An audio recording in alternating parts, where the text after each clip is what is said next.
Hola, minasan! Welcome back for another round of monthly try stream. Give me 1 second, please. We have a false start here.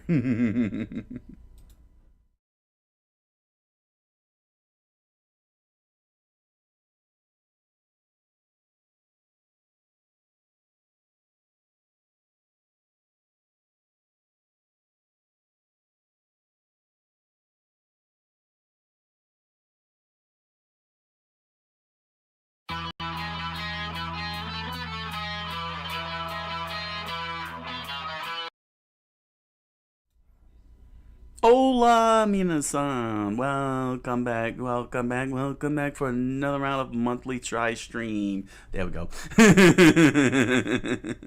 How y'all doing? You doing good? I'm doing good. And happy Halloween! Happy Halloween! Happy Halloween! I got the annual Halloween mask out, hidden behind everything behind me because unfortunately I don't have enough room. I'm like trying to get all the consoles here to fit because we got a lot going on tonight. Yeah, there's a lot going on tonight. There we go. There we go. Got the switch up. There we go. So yeah, we're gonna be. This is a very very special try stream, and it looks like we're gonna be doing this for quite some time if it can be done. If it can be done. I hope if it can be done again. We'll have to wait and see what happens next year. Because a lot of things have been happening. A lot of things wrong been happening.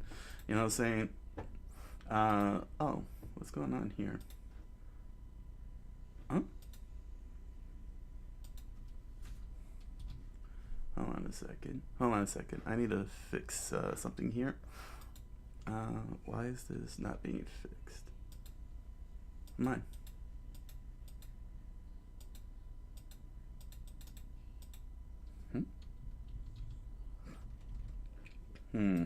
Hold on. Here we go. There we go. Sorry, something happened here. Everything's going wrong now. Dang it. Everything is ruined. Live stream over. That's it. It's all falling apart. No. We're okay. We are all okay. There we go. Got that up. There we are. Let's see here. Make sure everything is in place. Okay, there we are. Okay, and what's going on over here? We are golden. Let's see here. All right.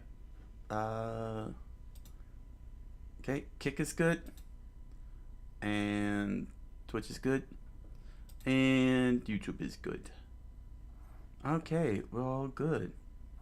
We're all good. Let's pull up the chat rooms so I could monitor all three at once. There we go.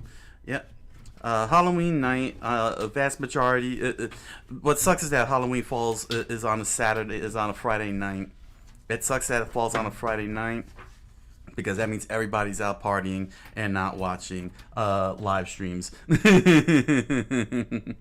But that's all right. I just hope everyone stays safe and enjoy everything that is the Halloweens, the All Hallow Eve, and get to get your snacks and fun little trick indoor treats, spookiness, party out, and so on. There we go. Okay. Okay, let's see here. Alright. So we got so yeah, it's gonna be a bit of a busy night. It will be a very busy night. Primarily because I got the comments to read off. Then we're going to for those of you who are on the writing channel, annually, I have been doing this annually, but I had been playing Haunted House on the Atari 2600 annually live, and for the home channel, So I don't want to give that up, even though, because even though it's happening on the writing channel, it was funny that this all landed on the day that I would do the writing channel and such. So it's pretty awesome. This is a pretty cool thing. It's pretty awesome. To be able to get to do. You know what I'm saying? And then, of course, we're gonna do a visual novel. Doki Doki Literature Club. It's called the #1 Psychological Horror Experience. I've never played it before. It came with some this little package came with some crazy stuff here too. Let's see. It came with this business card, the literature club member card, this weird poem called Control, written on this fancy little letterhead. I don't know what that's all about. Stickers. I guess these are stickers too. Some kind of plastic things. Got these characters here. Stickers and such. And soundtrack download here. So really cool stuff. Cool little swag going on in here. They got some cool little swag in here, and that's all good. So we're gonna do that. Since this is the writing channel, it makes perfect sense to do a psychological horror visual novel. So that's on tap. We're gonna gotta start off with a few things, of course. Then we're going to do the reading everyone's comments. Everybody provided me with some notes, info, and so on. So gonna want to talk about that. Go through those because everybody is so helpful. And I want to take the time to give big thanks to everyone who has subscribed this month, for the month of September. Big thanks, and big thanks to those who sign on for the Coqui-san membership, Coqui-san writing membership. We got our first members. Really appreciate it. Let's get to this behind the scenes stuff here. Thanks for the likes, everybody. Thank you for the like today. So here's what's gonna be happening, so I can get you all up to date. All right, because and get you all filled in, because we're coming to the end of the year. Okay, we're in the holiday season, and I gotta make some changes. Because even though I hit the mark with YouTube, unfortunately YouTube says I gotta get to 1,000 subscribers if I want the full package for their affiliate partner, their program, their partner program, and that sucks. You know what I'm saying? However, it's not so much that it sucks. This was a business decision that I had to make. Because technically speaking, I should be getting, I should be a little bit more further in with the subscriber count. So what happened was that, and a lot of you guys, if you have been with me on YouTube early this year, we're talking January, of this year, right? From December and going into it, that I had been that I was posting up Dandadan, okay, doing Dandadan research. And I was doing extensive research, so I did a very specialized format, and all of a sudden, and I had to keep re-uploading a couple of the episodes of Dandadan, because the Japanese publisher, the anime studio that was publishing Dandadan, kept on hitting me with the thing. I finally got it stabilized, right? So the last episode, I forgot which episode it was. It was the last episode, the second to last episode, one of the two episodes. One of the two last episodes I posted up. Everything was nice and stable, saying nice and clean, saying it didn't get tagged for copyright or any of that stuff for that episode.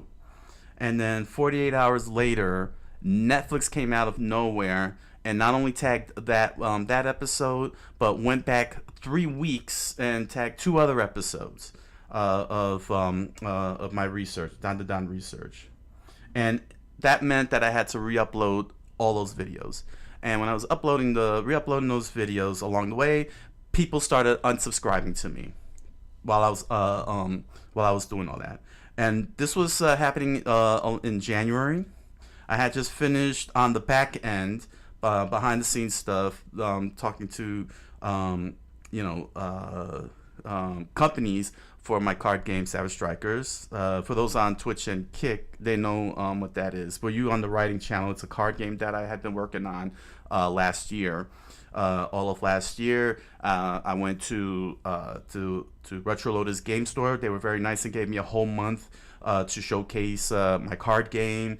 And I went to PAX Unplugged to do things with to do more things with it, including doing playtests, showcasing at the convention, and speak to some just people in the background. That I'm not naming names or anything.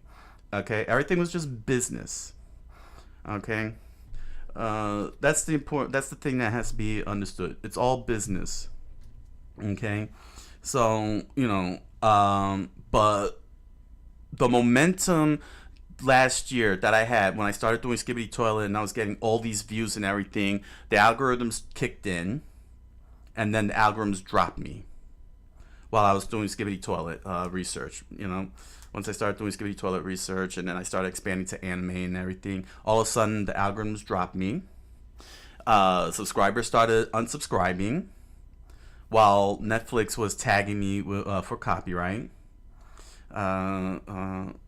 Saying, and a whole host of badness just converged, and it put me, and this is not even, and this is on top of other things business wise that was going on in the back that was that just didn't go in my favor. Business wise, again, this is all just business, perfectly fine. It happens. Saying it's just business, but sometimes when you're getting when it's in consecutive, it goes consecutively, and you're not getting some type of push in your favor, it can get to you. And I ended up mentally in a very bad place. I cannot even tell you what it is, because TOS on all 3 platforms. But I did blurt it out this day. Well, not today. That day, in February, I was live, and one of my viewers popped into the chat room, and asked me if everything was okay, and I poured everything out and went into very dark places. Then I got my collective crap together, and I started watching clips from movies, motivational clips from movies like Rocky, the Rocky speech, Star Trek Next Generation, Good Will Hunting, that kind of stuff, to really pep myself. And then I closed it out by playing The Bright Side of Life from Monty Python's The Life of Brian. And my viewer gave me some ideas regarding doing like TikTok and shorts and such, and I was like, okay, sure, but that was the moment that I put a stop to pretty much a lot of things, regrouped, reorganized, and replan. So for the bulk of this year, if you're wondering why I had been only posting up Skibbity Toilet, Warhammer, and Mech Warrior, it was because of that. In February, I stopped doing anime, posting up anime on YouTube, because it was taking 2 to 3 hours for me to edit each video, and I'm getting tagged for copyright. Then and then I needed to shave down a lot of the work that I was doing that was not priority. You know what I'm saying? That was, something that, things that were not extraordinarily important, like Magic the Gathering. Magic the Gathering, I stopped doing that. That's why my tabletop channel has been dead in the water. I even stopped posting up on my Japan channel, and over time, I've been sparingly posting up on the home channel, which is the gaming channel, which is all about gaming. And declared priority run. You can see the video. It's posted here on the writing channel. You'll see the video on priority 1. Priority 1 was to focus on Trucker no Bouken. everybody on Twitch and Kick has been following me on that journey because I had been, because I would live stream me rewriting the book one. Well, eventually ended up becoming book one. Everybody, a lot of people were following me on Twitch and Kick along the journey. Saying editing, then translating it to Japanese, then more re-editing in English. Saying like everybody's been watching this. And while and at the same time, I was doing the research videos for Warhammer, Mech Warrior, and Skibidi Toilet. And I had to do this because I did not want to end up in that dark place again. And eventually over time, I finally hit the 500 subscriber mark on YouTube and was able to get into the program. But then that's when I found out I needed 1,000. I needed 1,000 subscribers if I want the whole kit and caboodle, the whole entire package of that partner program, which sucks. So I'm like wondering why isn't this happening? Why isn't this happening? And it turns out, and I asked them, they're like, no, you got to hit 1,000. I'm like, saying this is where that scene from Moneyball. If you ever saw the movie Moneyball with Brad Pitt, when he tells his scouts, this is us, the Oakland, this is the New York Yankees, this is the rest of the league, and then this is us, the Oakland A's. This is the low teams, and then here's us, the Oakland A's, right here underneath the dirt. We're the run of the litter, and he's like, what happens to the run of the litter? It dies. I started feeling that. When that happened. So basically, I didn't fall. Don't worry, I didn't fall into dark places mentally or anything. Because there's a lot of things going on also in the real world here with my own life as well. That's also adding to the pile-on. That's none of your business. What matters is what's going on here on these live streams, because you're the ones that's putting in the time, effort, especially those of you on YouTube, not just watching my videos, but typing up all this awesome research notes that you've been providing me, and you need to know exactly what's going on at the very least. You know what I'm saying? So it was a business decision to stagnate the channel because I had to write Trucker No Bouken. Trucker No Bouken, as a writer, has been going on since 2023. I started posting up on SYOSETSU in 2024 in English and Japanese, the rough drafts, and I needed to rewrite those. But I put that to the side for Savage Strikers, the card game, because I wanted to try one more time to find, to try and get one of my game designs published, tabletop games published. And now I spent this year, 2025, where I spent 2024 dedicated to Savage Strikers, 2025 I dedicated to Trucker No Bouken, the book. Okay, and I had to refamiliarize myself with Japanese light novels because that's my target publishing area for Japanese light novels, because that's why I do Japanese study nights on Twitch and Kick Monday and Tuesdays. On Mondays and Tuesdays. So now today, okay, as of today, let's click this here. Okay, so now we got through the summer, we got through all this stuff. Here we are today, okay, and I got Trucker No Bouken finally fully rewritten in English. Here's the view screen. Okay, this is called Auto Crit. I just started I was using it, the basic version, the free basic version. They offered me 14-day discount to use it. It was a very good discount, so I signed on and got access to all the stuff that they locked down. But this is book 1, The Yellow Quill. This covers chapters 1 through 6. This book, however, got expanded to 7 chapters because the final chapter, chapter 6, was 55 pages long. So I split that in half. So a lot of things are going to be happening on SYOSETSU when I start updating it. But this is the entire book from start to finish. I figured out what I wanted for my climax, and what I wanted for my ending, uh, and what I wanted for my ending. So it's basically done in terms of the fourth draft principal writing. So now I'm using AutoCrit to edit out, you know, all the fat, the mess and everything. You know, the sentence, you know, saying like trying to find everything.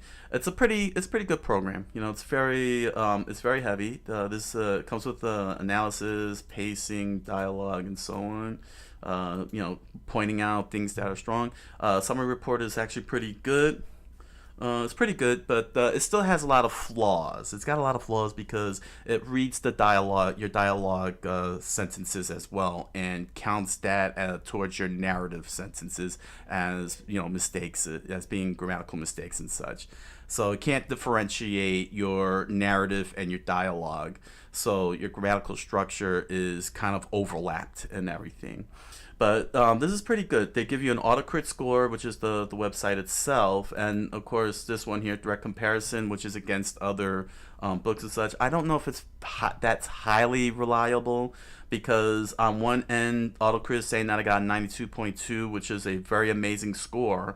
But when I hit this, it's saying I got a good job score. I'm relying on the good job score because I think AutoCrit is glazing me a little too hard. I hope I'm using that term correctly. Young generation glazing, you'll probably be like, please don't say that again. I won't. But it's pretty good. So, like for example, slow-paced paragraphs.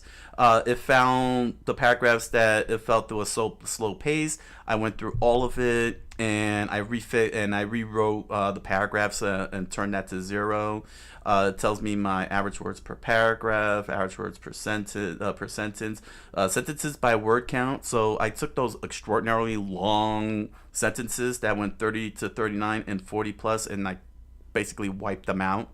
I wiped those out, and I don't know. I'm okay with 20 to 29 because it's a very small number of sentences by comparison to the other number of sentences. But I made sure that I got those large run-on sentences out. There's still dialogue. Now, it might seem kind of weird that it's like this regarding dialogue, but this is a Japanese light novel that I'm writing. It is legitimately a Japanese light novel. I have it translated. I have it in Japanese and English. And Japanese light novels, also known as bunkobons, when they're compiled together, are heavy in dialogue and light on paragraph narratives. So it kind of fits my little I say skill set. So this is actually perfectly fine, and that's another drawback to this because it's only dealing with Western style novel writings, American style novel writings. It's not taking Japanese light novels into account. So I can't really just rely on this 100%. At the end of the day, I still got to be the one to not only edit, make the edit and the judgments. But also have to remember that this is only it's only assuming that I'm doing an American novel, not a Japanese novel. So, dialogue tag use, that could be fixed a bit, but it's also pointing out places that are in dialogue. So, yeah, adverbs. I eliminated adverbs that were in the dialogue. I did keep some adverbs in, but I think I might just eliminate them altogether. At the end, I mean, they're fine, you know what I'm saying, for what they are. Most of them are in dialogue, but I think, well, no, I removed them in dialogue, but I think I'm gonna ultimately end up taking them out. Showing versus telling, you see I'm on par. I like to show and tell, show when necessary, show as much, tell when necessary. Filler words, but the big one is over here, the tenses. I'm trying to fix the present tense because I have too much. I'm trying to fix the past tense because I have way too much present tense and future tense. So that's kind of like the major focus is to get the tenses. I got rid of the cliches and redundancies. So it's getting better. Same with point of view here. So the point of view and the tense is really the two most important stuff that I'm trying to fix here. Make sure it's in third person and in past tense, as it should be, as a novel should be. So, and hopefully if I do all that, it'll fix up a lot of things. But overall, there's a lot of repetition too. That's another issue. I have 519 instances of Kenichi's name written out. Basically, the character names Kenichi, Emma, Colton, Renee account for over 1,000. So I gotta fix that. So those are the three things I'm most likely gonna be focusing on for the during this 14-day trial.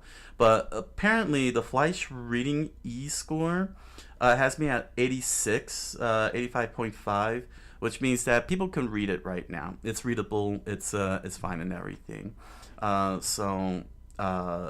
Yeah, that's where I'm at with Trucker no Bouken. That's why Priority One pretty much happened. It's why I deliberately stagnated the channel, the writing channel, and only researched Warhammer, Mech Warrior, and Skibidi Toilet, because I needed that time. I needed the time to get this thing rewritten. There was 12 chapters to get rewritten, and because of the way light novels are formatted, I had to do half of the book, chapters 1 through 6, and I got to do the other half next year, 7 through 12. So that would account for book 1 and book 2. But I grossly underestimated my writing, my imagination. So I ended up with 7 chapters for book 1, which is okay. It's okay. 7 chapters, perfectly fine. As long as I meet the base average. You know what I'm saying? As long as it fits. But next year is gonna be book 2. I'm gonna be dealing with book 2 next year. So it's a very big goal. It's a very big goal. It's a very important goal. I'm very happy. I'm very, very happy with the goal so far. You know what I'm saying? Where I was able to get at. Let's see here.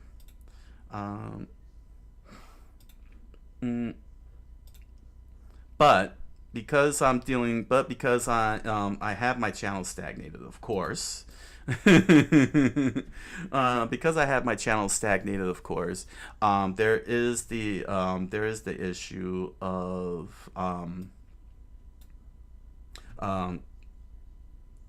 getting some more shows out. You know what I'm saying? So that's why I opened up Thursdays. I opened up Thursdays now, and I am now doing Mondays through Thursdays, posting up. Start off with animated versus animation, and right on cue, over 10 people subscribed. Thank y'all, thank y'all for that. For your subscriptions, and people started commenting and everything, and the numbers are going up a bit and everything, which is pretty cool. I'm very glad. And yeah, it hit season 3. So I'm going one episode at a time because they're clocking at 20 minutes an episode from what I've seen, and I was told that there's still more season 3 to come, which means that when they compile together, it's going to be over an hour. And you all know on YouTube, I don't like to do 1 hour. I like to try to keep my videos under an hour, because I know people don't want to watch like 90-minute videos, 2-hour videos of especially when it comes to a reaction. Especially when it comes to a reaction, nobody wants to sit for 2 hours. You know what I'm saying? So I'm trying to be mindful of your time. I am always trying to be mindful of your time, and that's why I try to keep the videos low. Keep the videos low, so that way the under an hour. I'm trying to keep it under an hour to respect your time here on YouTube. You know what I mean? Too many. I've been noticing a lot of reactors and a lot of reaction videos now clocking in at 2 hours. Some being a little more bodacious with how long that they're showing the movies that they cover. They're getting a little too bodacious. I'm not there. I'm not gonna even try and match that. God knows what'll happen. But I do want to try and keep it nice and keep the time nice and low. You know what I mean? And I also got to catch up on, the other Skibbity Toilet channels, of course. Dome Studios, got checking out Max City to see, if they got that. I'm keeping an eye on VisiPop. I know that Mission Zero is supposed to be on YouTube with VisiPop, but I'm still waiting for shorts number 8, so that way I could do 7 and 8 together, like I've been doing with all the other Hell of a Boss shorts. I'm not sure. It's gonna be probably a long time before I get back into Hell of a Boss season 3, because it's on Amazon Prime now exclusively. I don't know if VisiPop is gonna put that on YouTube or anything, or if I have to do editing. That's the other problem too. I don't know if that's got to get edited down. You know what I mean? If that show's got to get edited down because it's not on YouTube. It was easy to do it when it was on YouTube because it was a YouTube thing, but it's not. But now it's officially, mainstream alongside Has Been Hotel. Even Murder Drones got gone mainstream, and I haven't seen anything unusual with my Murder Drone research, but these things are starting to pop up and happen. So I want y'all. I'm gonna show you a couple of videos that I have gotten done. So that'll be posting up on Thursdays. Right now, I'm dealing with anime versus animation. Once I catch up, once I get through all of that, through animated for animation, I did a couple of these videos here. For example, I did do Captain N research about Captain N the Game Master. As you can see here, I did all this for Captain N. I want to get that up. Then I'll show you all of them. I did one for Tron because Tron Ares came out. I'm a big fan of Tron, and this was a very fascinating things like why Tron is important. You'll get to this once I post that up. Yeah, as you can see, it's a 47-minute video. That's because I spent a long time explaining why it's very important. It's very interesting, a very interesting take that I'm sure many of you will like. I did Magic the Gathering. It's been sitting for a very long time. I covered Teferi, Lost in Time, because I'm still doing the whole Phyrexian lore, and Teferi is part of the Phyrexian lore. Then I did three cool video original animation stuff here. One of those is Homestuck. I covered Homestuck, as you can see here. Then I did Knights of Guinevere.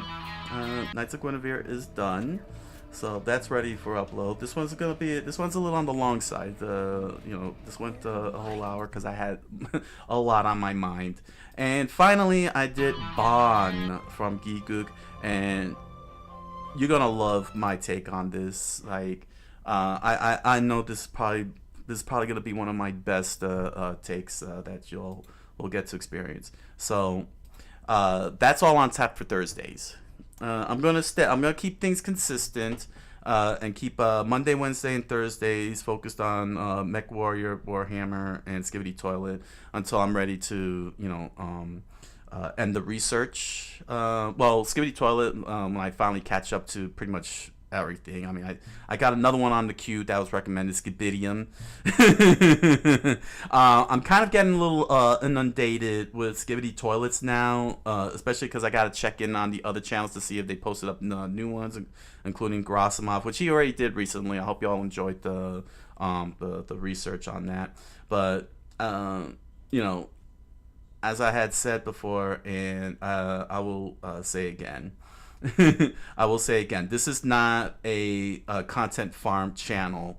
I just want to make sure that's clear. I know a lot of you love Skibbity Toilet, and I am enjoying Skibbity Toilet. I'm very amazed at what Gerasimov has done and turned it into a franchise, merchandising, now an update, now soon to be movie thing.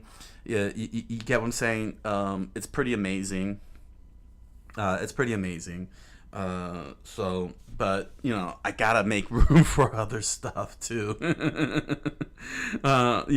I don't want to be too hard content farming, and eventually I'm gonna have to find a way to incorporate these three franchises with other franchises, so that way I can diversify, um, the channel. You know what I'm saying? Because I have to start doing that soon, guys.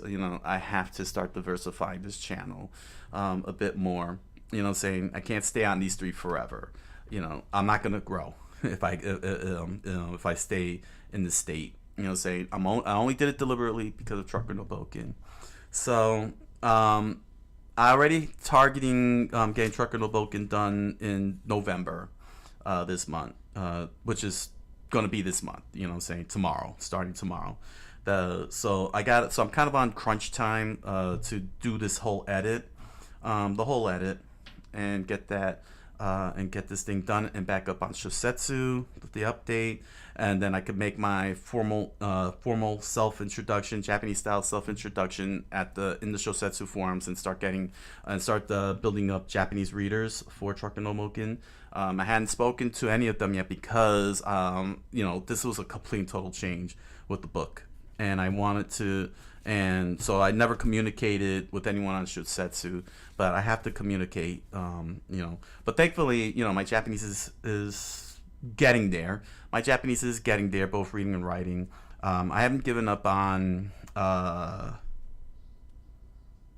study nights on Twitch and Kick. You know what I'm saying? And not only that, but for those of you on YouTube, you probably noticed that says Nico Nico here. I do have a Nico Nico channel, and I had been working. I had been doing. I am working on Nico Nico videos. I haven't put them all together yet because it's a lot, and I do need some music for the background, so I can start posting up my Nico Nico videos. To try and get that Japanese audience going. But again, Trucker No Bouken is just taking up a lot of the time. So it's no problem. You know what I'm saying? There's no need to rush. There's no need for me to rush. The important thing is that I deliver on Trucker No Bouken. A lot of people who've been following me, they're counting on this getting done and so on. And I gotta see this through, especially me. I'm counting on myself to see this through. We're coming into the holiday season, so I'm gonna be doing my November Nuzlocke, my Pokemon Nuzlocke November, and I'm gonna be back to doing Japanese language gaming with normal Japanese language gaming, Super Robot Wars, and arcades, and arcade games. I'm working on my kanji. Once I get past November, December is going to be a holiday schedule. That means I operate 3 days a week. I haven't decided yet if study night is going to be 1 day a week or 2 days a week. I haven't decided on both of those, on both instances. But what I'm hoping to do is that once I'm done with Trucker No Bouken, and I get that up on SYOSETSU, in December, I can then shift one more time to Kimio. Those of you here on the channel, you've seen it's still sitting in the front page about Kimio. Right now, for my Twitch and Kick channels, I made emotes of her, and for Twitch, I tied it to Stream Elements, so she pops up, announcing followers and raiders and such. There's still a lot more. And I'm hoping in December I could do a lot more. You know what I'm saying? I could try and work more on her before going into January, where I'm hoping to begin book 2 of Trucker No Bouken. So, what's happening? I haven't made any decisions yet regarding next year. Because unless some miracle happens between November 1st and December 31st, and my channels somehow miraculously, amazingly blow up, and I get 1,000 subscribers, 1,000 Twitch viewers, 1,000 YouTubers, something that can turn this thing around and get the monetization going good. I I am taking. I am going to be assessing during my my winter break, my 1 week winter break after New Year's. My New Year's 1 week break because I gotta take my 1 week break. I cannot. I gotta rest. You know what I'm saying? And I gotta do that rest in January, like I always do for the holiday. That's when I'm gonna start assessing everything, and there might be. I don't know what's gonna happen. But if the trajectory that is happening right now keeps going the way it is, there's going to be a lot of downsizing come January,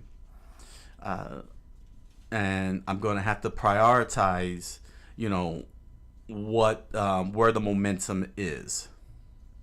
And right now, the momentum is in YouTube. With regards to Twitch, Kick, and YouTube, YouTube is the momentum getter right now. The you know, it's I'm dealing with rigged systems here, guys. You know, Twitch, Kick, YouTube, they all have their own systems that are rigged, and I'm in my 5th year with YouTube, and I'm in my 3rd year with Twitch. I think yeah, my 3rd year with Twitch, and my 2nd year with Kick. And aside from deliberately stagnating, so I could prioritize trucking and Bouken, which is fine on the YouTube side, Twitch and Kick is not yielding the results I'm looking for. And a good businessman should be able to recognize, you know, the situations, and I do recognize the situations. So between November 1st and December 31st, if nothing happens, then I gotta make changes. I gotta adapt, or I'm gonna die. You know, and YouTube right now is the one that's giving me the momentum. I've got 10 more subscribers just for posting up animated versus animation in the past week. You know, the past 2 weeks. That's big. That's a big swing considering that I was stagnant all year. And the fact that I was stagnant all year, you know, and managed to hit the 500 subscriber mark to get into the program, and still managed to get 47 within that time frame is, you know, while deliberately stagnating for priority 1 is a miracle. Okay, it's a miracle. That is luck. I have been very lucky. I am very lucky to have a member, you know, a person who signed on for membership with the writing channel. I am very lucky, and I thank you all for giving me that luck. And if I want to achieve a level of success that I want to achieve with these channels, then I gotta be ready to adapt come January. And centralize and focus on what is, you know, where the momentum is going. All right.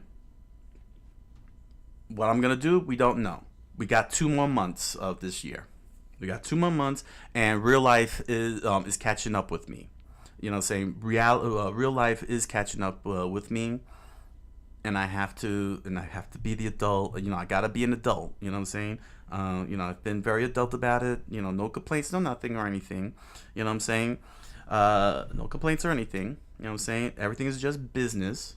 Like I said, it's just business. That's just the way it is. But I do have to, you know, I do have to become, I do have to, you know, start asserting my adulthood and do the right things. Start doing the right things. Okay, and I'm very happy that I do have Savage Strikers, which is completed in English and Japanese and ready for and ready for publication. Trucker no Bouken.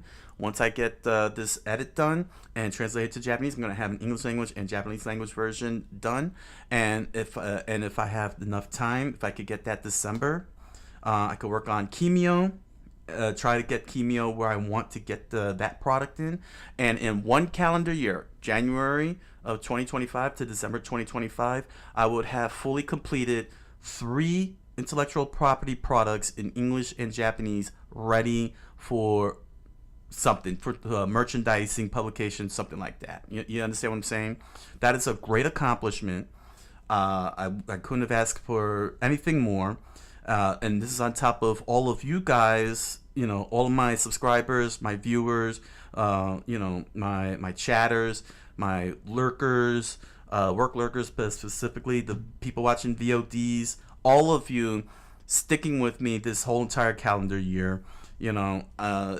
Thank you all, very much. Thank you all. And hopefully, I could come out. Out of this dark tunnel in January with a clean path to work towards, and I could be able to do all the things I got to do, and be able to progress. How time is it here? I've been at this for 45 minutes. Thank you all for listening to me for 45 minutes here. Really appreciate it. Really, I do. I appreciate y'all listening because I just wanted to make sure. That all three of you, Twitch, Kick, and YouTube, all my viewers on all three platforms, are in sync with what's going on with Coqui-san here. You know what I'm saying? So, yeah, excellent. So let's finish. Time to finish off the rest of the year. Finish it off on a good, strong, positive note after starting the year on such a horrible feel. All right. So, one last thing. Yes, anime is still happening. Right now, I stopped doing anime because just to give a reminder, anime is not gone. The anime research is not gone completely. I stopped City Hunter at episode 29. I should have rounded it out at 30. I completed Magi Lumiere, and I also did From Old Country Bumpkin to Master Swordsman, which was very fascinating. To say the least. So I got anime ready, but again, it takes a long time to edit, so they're not at the high priority list compared to, say, doing YouTube videos where I don't even have to shrink down the do 2 hours of editing. You've seen how the videos look. So just to let you know, in case any of you are wondering, where's the City Hunter anime and other anime, they're not gone. They're not gone. They're just archived at the moment. But I do have them. Okay. So let's see here. Should I list this as talk time or should I go with research? You know what? I'll go with research because this is all research notes from the comments. This makes perfect sense. Let's switch up the segment. So yeah, there we go. We are good.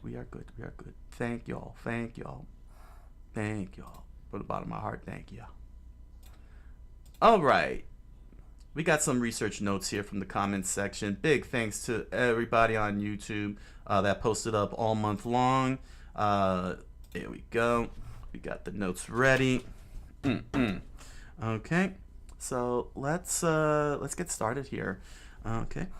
From the Skippy Toilet Zombie Universe Seasons 3 and 4 research, Titan Fan UT said, awesome reaction. Just a few things I thought I would mention to you. Thank you. I'm glad you enjoyed the reaction. Number one, Dome Studios allowed Monster Up to use their characters, but other than that, they aren't involved in the series at all. That is actually really cool to see the collaborations, that they do collaborate and such. Number two, you are spot on about the Plague Doctor appearing all over Plunger Man. You'll see more of that later. Yeah, he's really living rent free in his head there. Number three, the trailer poster is from the Speaker Man. From what I know, there isn't a true reason as to why, but you could guess it could be due to the Alliance letting their Titan get infected or them working with the toilets. Number four, that TV man that you saw with the Plague Doctor is working with him. He's going to be important for some of the story. Yeah, he's been popping up a lot. All over the place.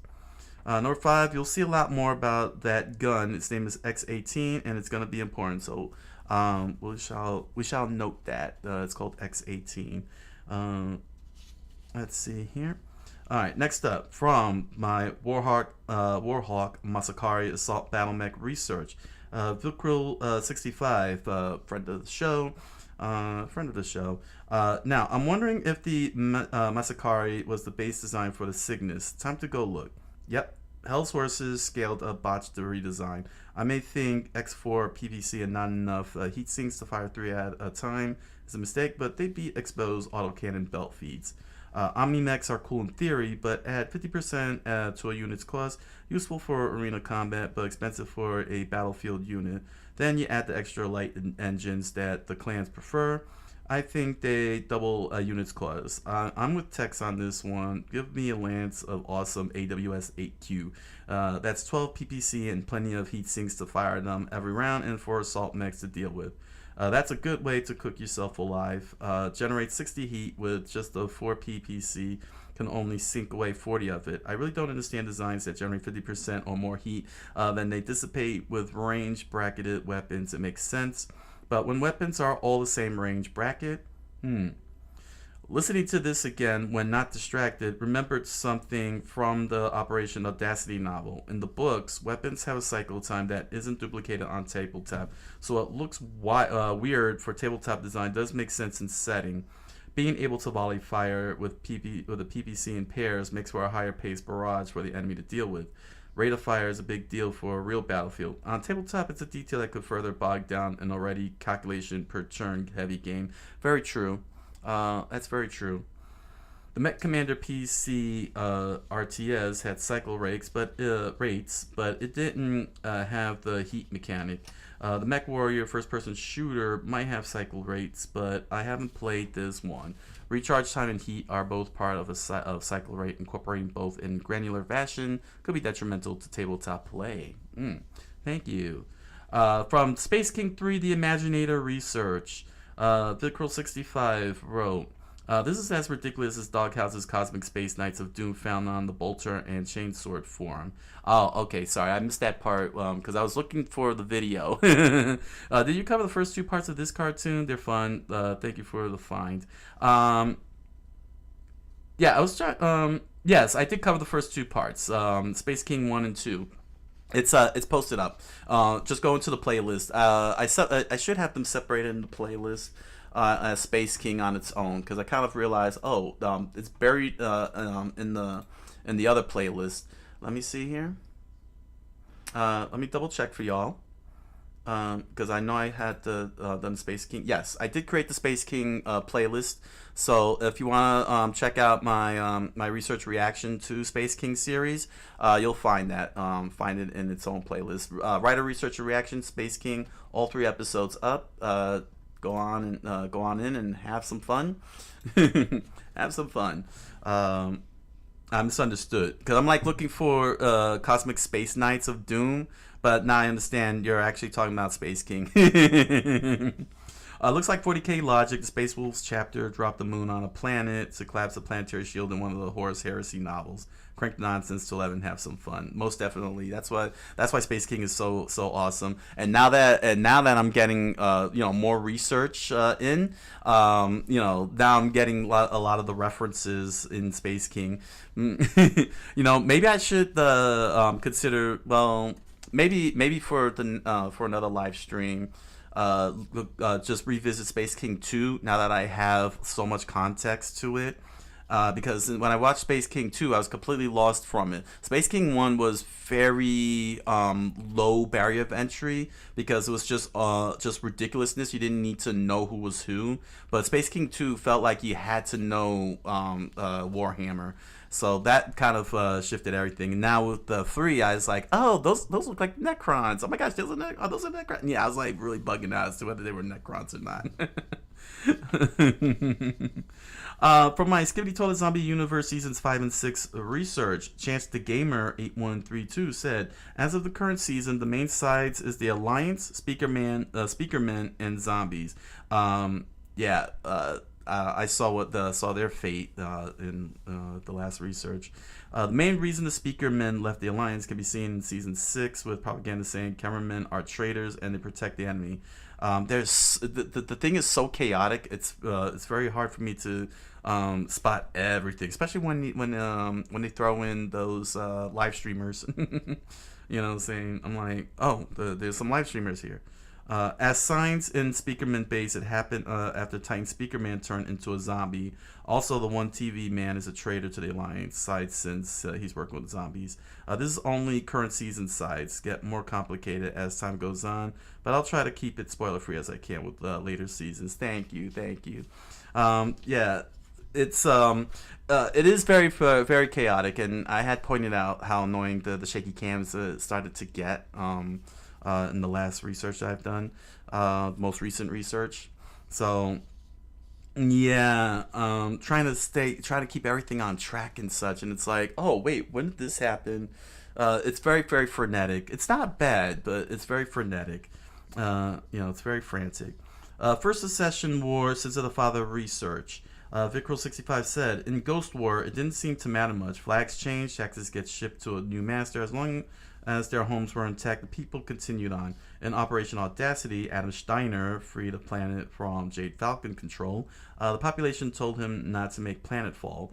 They'd had enough of war and wanted to be left alone. They knew where to send the taxes.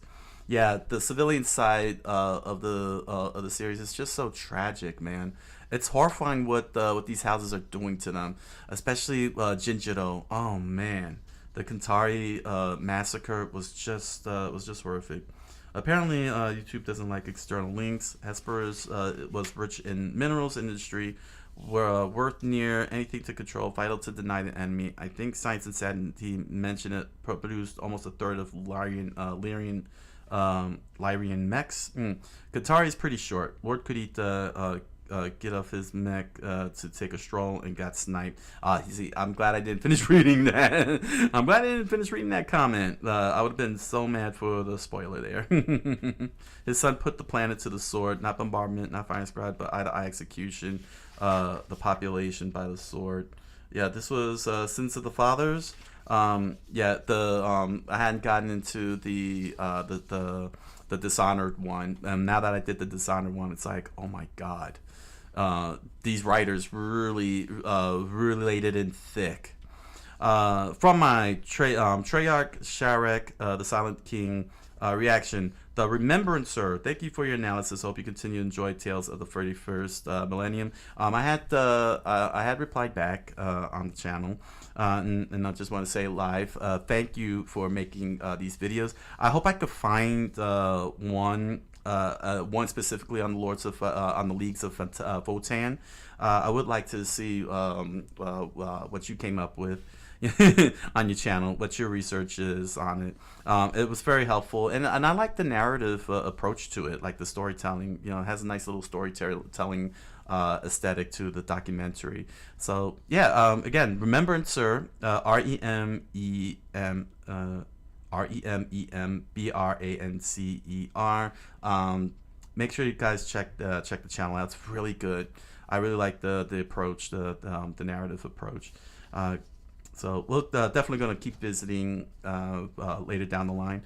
I'm still going systematically race by race, but I know he's got some orc stuff, so I would like to see some orc stuff. Death Corpse Grenadier 99984 said, yes, the Catan gave the Necrons the choice of biotransference. However, they did not tell the Necrons everything there is to know to it. The old genie in the bottle type of thing, Wishmaster stuff. They did not tell them that their souls would burn. They did not tell them that their minds would be enslaved. They did not tell them how truly malicious they truly were. The Necrons mostly saw the Catan as equal partners.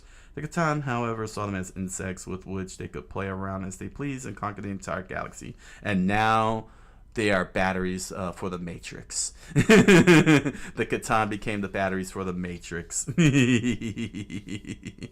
I love how I love that just desserts part, From the Skibbity Toilet Zombie Universe seasons 8 and 7, Chance the Gamer 8132 says, keeping that spoiler free as I can and stick to within the episode seasons. Hold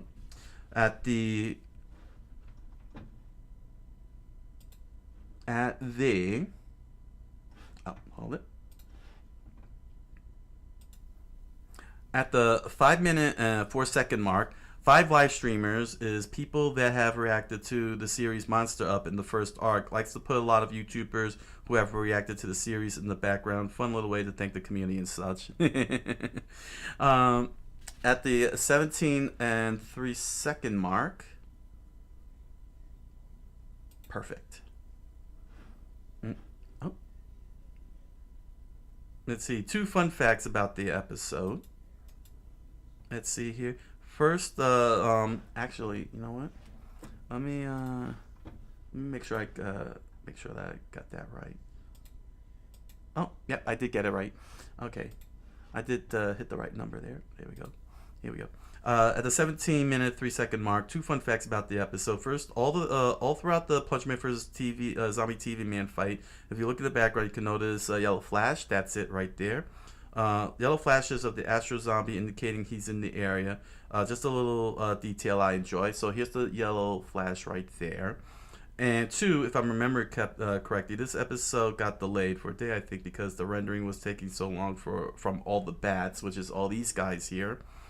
Just a little fun fact. That is a nice little fun fact. That is a pretty cool fun fact there. Thank you very much, Chance the Gamer. That was pretty cool to find and point out. There we go. And there we go. Okay. From the Animated vs. Animation Season 1 Viewer Recommended Research. Cool Dude 0001 says, here are the names of every stick figure so far. Black, well, now gray, from the first episode is Victim. That was an amazing ending on that one. Black, which is actually black, from episodes 2 and 3 is the Chosen One. Red is the Dark Lord. Orange is the Second Coming. The other ones without a hole are just named for their by their colors. I'm really excited to see your reaction to Season 2. The quality gets so much better. It did. By the way, the episodes in Season 1 were made from 2006 to 2014. Thank you for reacting to my recommendation. Now, thank you for offering this recommendation. I already did the most recent animated versus animation, and oh man, I can't wait to post that up. I can't wait to post it up. It has become such a fun series now. Sabuguin Hawk commented, never watched your videos before, but you have my attention. Oh, thank you. I have your attention. Awesome. I hope you enjoy all of my videos. Alan Becker and his team are what I consider the best storytellers when it comes to indie animation. I agree. I agree. They're definitely S tier. No dialogue, only on AVA 4 there's dialogue. And they still tell amazing stories. Also, the original animation versus animation was posted on Newgrounds. I was wondering, it felt like a Newgrounds thing as before Alan posted on YouTube, because people tried to steal his animation. Oh, that's terrible, man. Don't do that, please. Jeez, that's so annoying. But welcome to the channel, Sabuguin Hawk. Welcome to the channel. I hope I pronounced that correctly. I apologize if I butchered it. From my Hired Steel Season 1 Viewer Recommended Research, Sacha Charlie Duderija, I'm sorry if I butchered that, wrote, hi, TMC member here watching. Thank you for the reaction video for our first season. You are very welcome, and thank you for making such a wonderful video. Thanks in advance for any feedback. I wrote the scripts with feedback by the team of the season, also made the lore fluff for it all. Very good. You did it. That was very good writing. Very good writing. Very straightforward. It wasn't overwhelming. It kept it nice and simple and nice and tight. It's very good writing that was done there. Canadian Fabe wrote, the catapult is armed with 2 and please post up more Hired Steel. Please post up some more of these. It's got such good potential. It ended on a cliffhanger. Canadian Fabe. The catapult is armed with 2 LRM-20s, each launching a volley of 15 long-range missiles when they fire. Both have 8 rounds of ammo, so that is 240 missiles in total, which is crazy. And how well animated that was, watching it go so smoothly. Pretty amazing. Really like that. let's see. VicRoll65 says, need to slide over to the many voices for an equipment rundown. Not certain what the tanks are. Our raiding force is taking out a pirate nest. We have a Shadowhawk in the lead, supported by a Catapult, Rifleman, and Hunchback. First pirate down was a Locust. The hovercraft may be Savannah Masters, but I keep wanting to call them Condors. Second pirate mech is the Thunderbolt, solid 65-ton heavy trooper mech. Third mech is a Trebuchet, 50-ton medium support, I think. Fourth mech is a Quick Draw, 60-tonner. That's nimble but light on armor. Last mech is an Atlas. There's a lot of cooperation between the Battletech YouTubers. You'll hear Tex, Big Red, 40, Mech Frog, and Nerdly overanalyzing various Sven Vanderplank videos. Man, they got a whole big community going on there. That's really awesome. Sasha Charlie, Hugh Dorija, sorry if I misbutchered again, came back and provided some extra information. I provided some very good information here. The given vehicles in hired steel, all of them are custom made and based on actual BattleTech vehicles. Oh, okay. So they're kind of like sort of an original mechs, but within the context of the BattleTech. Pirate MBT Spike, custom vehicle based on Bulldog tank, PPC, and 3X machine gun. Pirate IFV Hermlin, custom vehicle based on Demon CV, light rifle, small laser, machine gun, rocket launcher. Pirate Hover S-Talk, custom vehicle based on Scimitar, AC5 and 2X small laser, vehicle grenade launcher. Pirate Hover Falchion, custom vehicle based on Sarkin. Machine gun and 6X Streak SRM2 vehicle grenade launcher. Pirate recovery truck Myriapoda, custom vehicle based on BRV Battletech recovery vehicle machine gun and backhoe. Lyran APC Muskrat, so those were the Lyrans. Okay. Lyran APC Muskrat, custom vehicle based on Pack Rat Flamer SRM6 vehicular grenade launcher. Lyran Drone Rigger, custom built based on Boomerang as UAV, recon camera, and narc launcher. Is that in the game? Is that in the tabletop game? I would like to know that. That would be interesting. Merc dropship, Leopard dropship, 2X PPC, 3X LRM-20, 7X medium laser, 5X large laser, 4X mech, 2X light aerospace fighter. All given vehicles and loadouts will be added to the lore section of Higher Steel website soon. We're going to have to explore that website someday. Troll Barton 4278 said at the 37 mark, here we go. As far as moving the controls around in setting is not really necessary because of the neural helmet with man-to-machine interface. Okay. Okay, so it's sort of like Exo Squad. So it is sort of like Exo Squad. All right, then that makes sense. Tex goes over this in this episode. Tex talks BattleTech on the Mackie. And Troll Barton acknowledged that it's a very long video. It's 90 minutes long. It's very 90 minutes long, and yeah, you can see that's me pretending to be piloting the the airplane.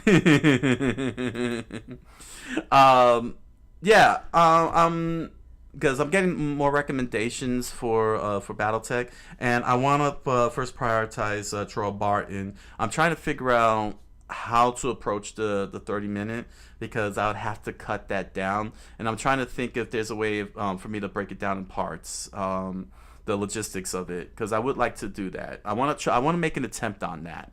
You know what I mean? I want to make an attempt on that for for the research chat. Just try something say, like, if I can make that work. If I could find a way to make the logistics work where I could break it down, into parts, then I might be able to go into other longer form videos and break those down into parts as well. You get what I'm saying? To make it a little easier, not just for me in terms of editing, but also give you guys some of the good stuff that you all like too. Because I know that there's a lot of stuff you like. There's a lot of videos that you've been wanting me to cover, but it's just too dang long to do live. Let's see here. Oh, Vickrel 65 says Infernal short range missile rounds are both anti infantry and anti mech rounds. Can't punch out of your mech when it's covered in napalm. Drones are available, special equipment in all areas. It looks like. I guess they're more like remote quadcopters than what we saw in this video. Short range recon devices that are easily jammed according to the equipment entry. Because I was wondering if that was in game. I would like to see that in game. That would be interesting. From the Leagues of Votan, I don't like them, or do I? Crackdook research. Vickrel 65 says there were squats in Rogue Trader, maybe into 2nd edition. The name probably killed space dwarves. I may have to dig a bit into squat renaming Resurrection.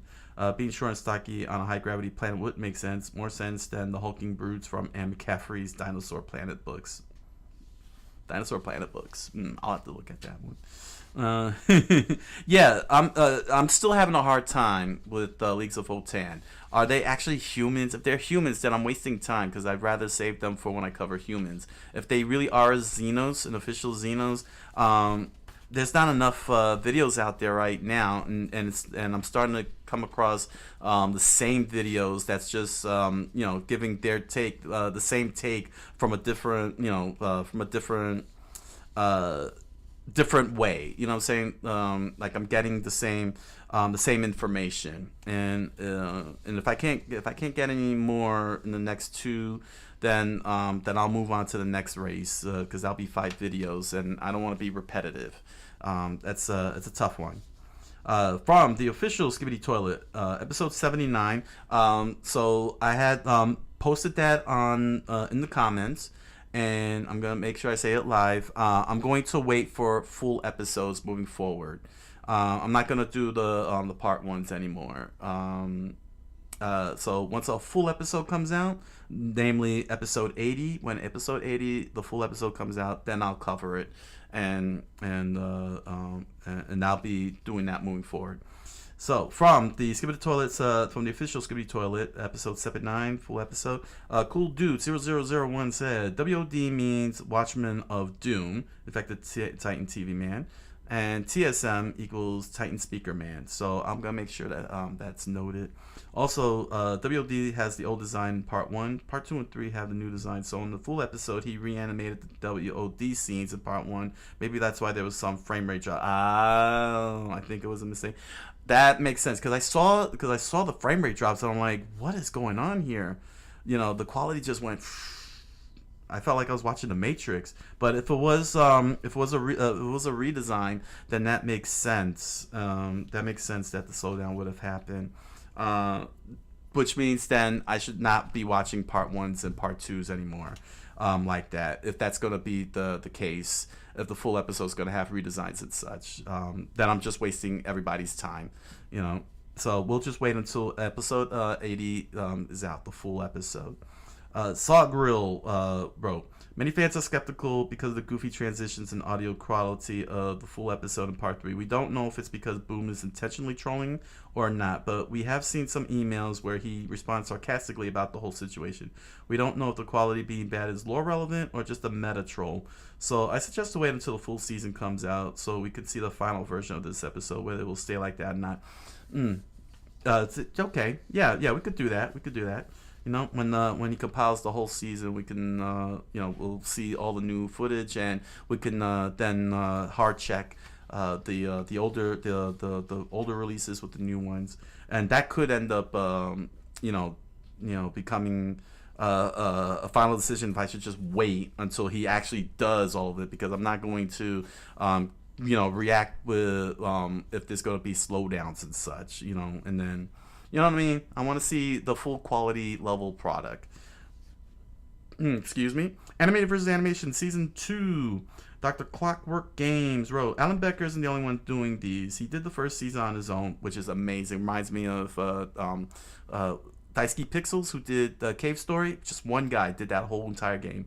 I still haven't beaten it yet, but boy, I was having a lot of fun with it, and I wanna get back in and play that. He did the first season on his own, but everything after that has a team, including AVM. I'm not sure what AVM, which you should definitely watch. Oh, Animated versus Minecraft. Right. Yeah, that's going to be on the queue. but that's gonna wait until I clear out the my archives, because that's a lot of show there, which you should definitely watch. There's actually a nice story behind Alan's channel career. That's yeah, it's pretty cool what him and his team have been doing so far. Sabu Gween Hawk wrote, you should definitely check out the animated versus Minecraft series, even if it is based on Minecraft. It still has its own story and is independent from the game, so it doesn't need to be played if you want to watch it. Yeah, it's no big deal because Skibidi Toil is based off of Half-Life assets. You know, so what's a Minecraft? Why not Minecraft, right? See how they do Minecraft. L616014 L6014 says, actually, orange is the second coming. Evil red is the Dark Lord. Black is the chosen one. Thank you very much. Keeping track on all the names because now there's a whole new slew of characters in animated versus animation. I don't even have their names yet. From First Secession War, Eternal Dishonor, Vickrell says, don't go for a stroll in the combat zone. I wonder if they would have tried to capture Lord Kurita if he'd been wearing some indicator of his rank or person. Leading from the front is risky business. Stonewall Jackson was killed by his own pickets while personally scouting on a foggy morning. Your comment on the racism between Davian and Kuritan world sounds like Mason Dune's expressed frustration in the Ghost War novel. The subject is addressed in universe as well. Yeah, that was pretty crazy when Bandit Plague brought that up. You know, because I didn't think about that. You know, fantastical racism. You know, many stories do this. Star Trek, most notably. You know, there was really blatant racism between you know, the Klingons and the humans. You know, that type of fantastical racism. You know, there was bigotry in Lord of the Rings between the elves and the dwarves. You know, it's perfect. You know, it's perfectly normal to have that in your story. I mean, you can't just, you know, act like there's no such thing as racism, bigotry in your you know, in your creations. Now, I'm not saying go ham-fisted on it or anything, but what I'm saying is that, you know, if you're gonna lean into it, you know, do lean into it. Don't like half-ass it. Don't you know, be like, don't skip a step. You know what I mean? If you're going to lean into the fantastical racism, make sure you treat that properly. Make sure that it doesn't come with rewards for the person who's enacting it, you know, and make sure it's a good food for thought. You know what I'm saying? You know, a good, you know, make sure that people reflect on it and lament on it, you know, because it's serious stuff. You know what I mean? It's serious stuff, and don't be ham-fisted. Do not be like an activist and go ham-fisted on it. People don't like that. You know what I'm saying? People don't need to be lectured to or talked down to. So be very careful when you execute such things. You know? Alright, and finally, from my 40k Leagues of Wotan lore update research, MK Starstorm 8822 wrote, well, as you said, the League of Wotan are still new and thus don't have as much lore as other factions. They are making regular appearances in lore and stories. The upcoming video game Mechanicus 2 is set to be their first video game appearance, and recent releases are expanding on the potential in the faction. The recent 40k novel Void Scarred by Mike Brooks, a book primarily about Eldari Coastairs, features an act set on a kin trade station made out of the corpse of a void whale they are harvesting, and is full of fun details about the non-combat activities of the leagues. The best source for the Leagues of Wotan, aside from their codices, 9th and 10th edition, and the game books for their kill teams, Gallifall and Termination, I would say it's the novel The High Call's Oath by Gav Thorpe. Arbiter Ian also has a video on the Kin Squat presence on Necromunda. Thank you very much for that. I completely forgot to mention that. I'll probably have to do that in the edit to thank you for the recommendation. For that recommendation, I couldn't find who recommended it. Usually comes with links, but yeah, I completely forgot that you recommended. In fact, let me do this right now. Here we go. Let's make note of that. The video's already done, but I'm going to edit that in. Let's see here. Here we go.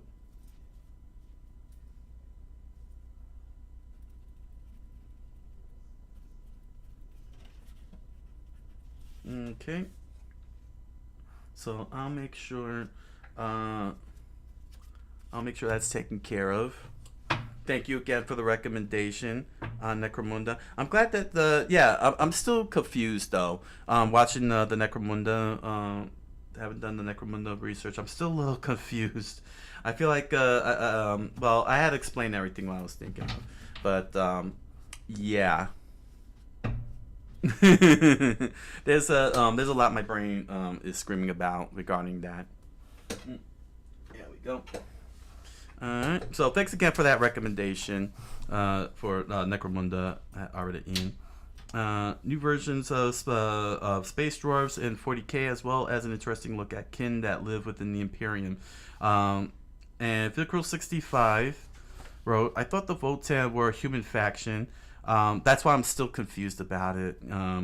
Something along the lines of Ratlings and Orgrin, just built out into a full army. They're actually listed as a Xenos faction. It's been a long time and I don't remember the sources, but I think cloning was banned by the Emperor.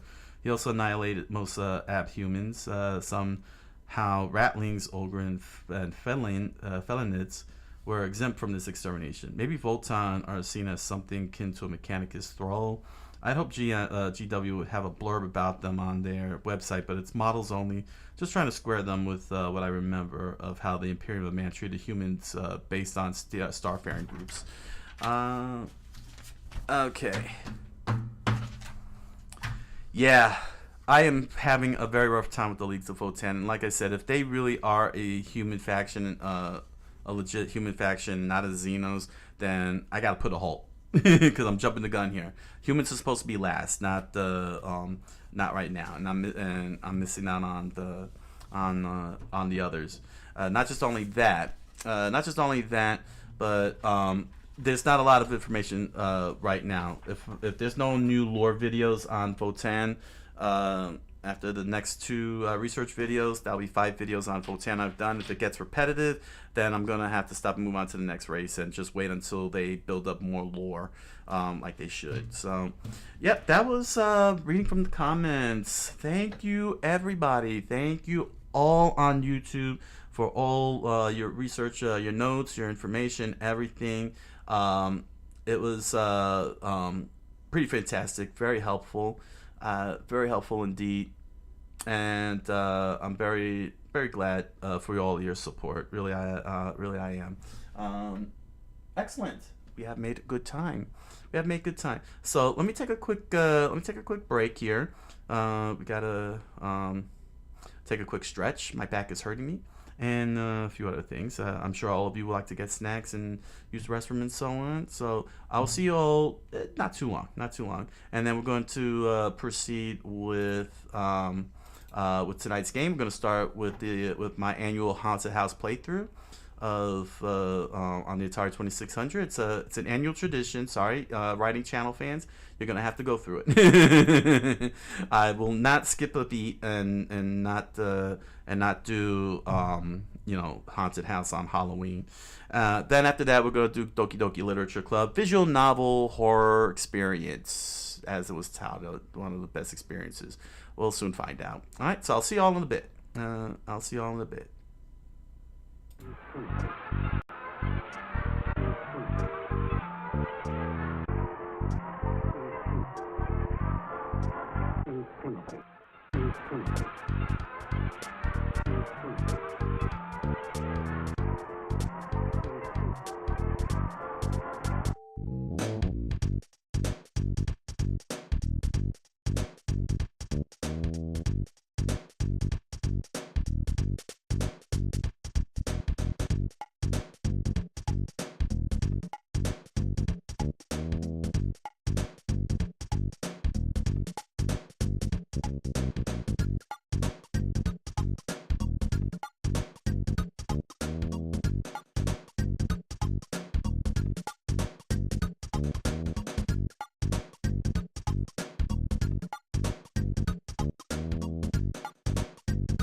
Hey, welcome back, everybody. It is time to do some fun gaming. Fun gaming. Alright, let's just fill this out. There we go. There we go. Okay. We're going to be focusing on gaming. Yes. Alright, so, those of you on the writing channel, you know that don't normally don't normally visit my gaming channel, just Coqui-san, which is the main gaming channel, the home channel. How you say? Every year since I started doing Halloween, I play Haunted House on the Atari 2600. Now the reason I'm saying is because there's no narrative. It's not a visual novel game or anything. Basically, it's the old Atari 2600. Well, this is the 2600 Plus, so it's got the HDMI update. Such a beautiful system, and such a very well executed system, I gotta say. But I gotta do this. It's my annual thing. Saying it's a tradition. This is an annual tradition on Coqui-san to play Haunted House. So I'm gonna do 5 runs, see if I could beat this at the highest difficulty. That's what I try to do every year, and then we'll jump into Doki Doki Literature Club to close out the night for some visual novel gaming. So yeah, let's not waste too much time here. There it is. So yeah, you all get a taste of what goes on the gaming side of things with Coqui-san. Without the visual novel stuff. Although the visual novel stuff, I'll probably just do character voices unless they got their own voices. So let's see here. Game select. Let's get this to the. Let's see. What's the highest difficulty? Oh, 9. Sorry, 9 was the difficulty. I thought that was 10. There we go. And let's begin.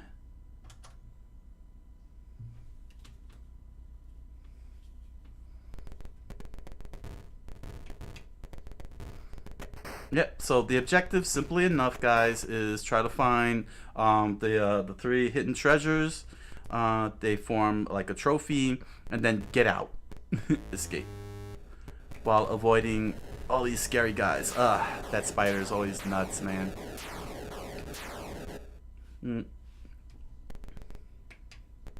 There is 4 floors. Aha, here we go. So there's the first one. So I gotta find the second piece, and then find the third piece. These are the stairs that make the little lines.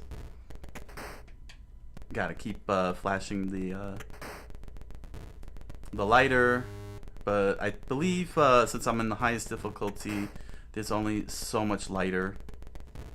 So this is the top floor. Alright, that's number 2. So I just got one more item to go, and then I gotta run.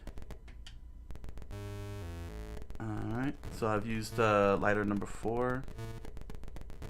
If I find the key, it'll let me go through all the doors without any problem. Let's see, that's a dead end. That's a dead end. No stairs. Alright, that's lighter number 5, so I'll have to go down to the lower floors then. Here we go. No, not the ghost. Got hit by the ghost. The good thing is that I didn't lose my... No. Yeah, see, they get a lot more rambunctious.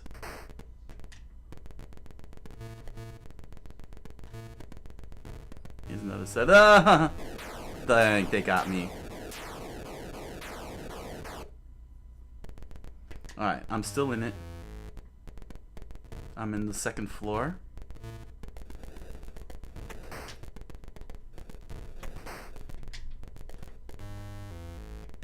Alright, I'm on the first floor. Ah, jeez, I gotta go back and... Yeah, I have to run back. Oh, dang. Yeah, the thing is that when you get hit by these guys, you actually drop the item. This is a very brutal game at the high difficulty. Dang.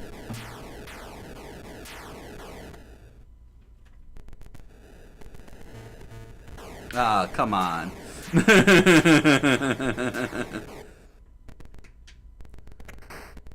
Nah, I don't even know where. Oh, come on.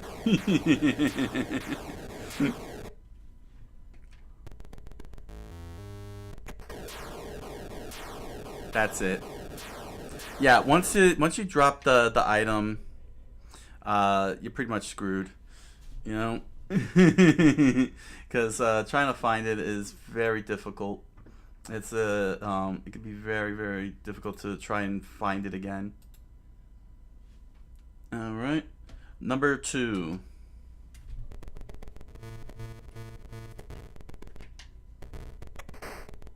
Ah, item 1.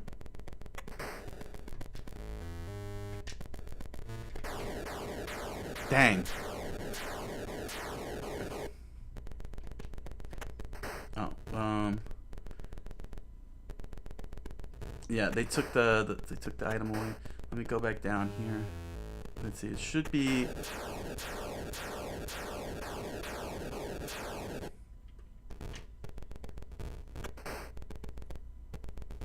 Where is it?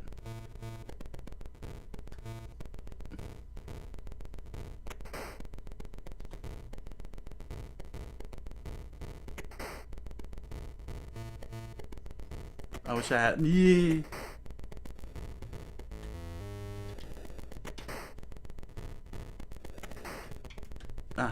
Item number 2. Dang it. No key. Without the key, I can't get through these doors. Okay. I didn't lose the item on this one. Oh, there it is. Alright. We got one.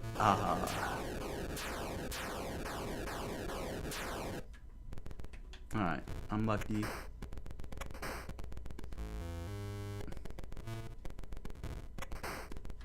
Key.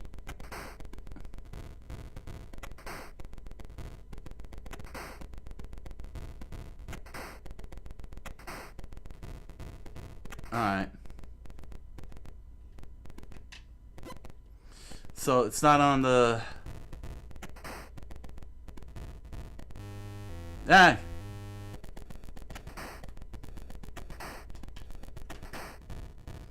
Yeah, the cool thing is that I unlocked. Well, I didn't unlock all the doors. Dang it. And the dang thing took away my stuff. Yeah, the bat steals everything. Now I gotta look all over again. At least I have the key.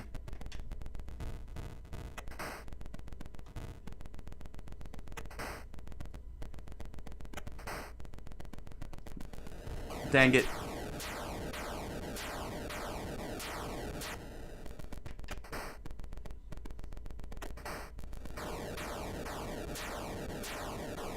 Yeah, it sucks. Once you lose, now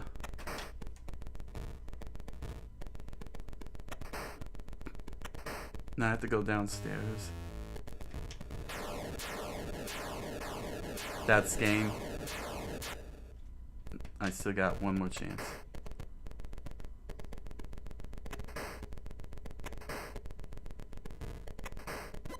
Oh, there it is.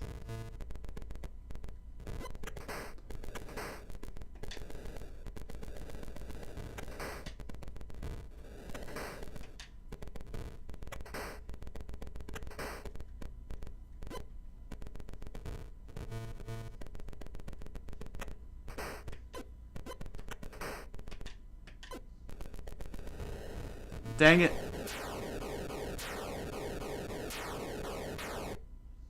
Dang, everybody came out. The spider, the ghost, the bat, they all came out. They were like, "We're getting you." Yeah, here we go. Third run. Is third try. The third attempt. Alright, we got item 1. In fact, let me.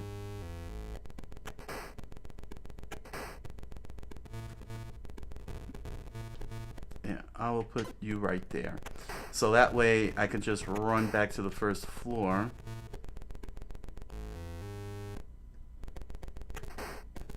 Ah, got hit. The ghost got me. The ghost got me.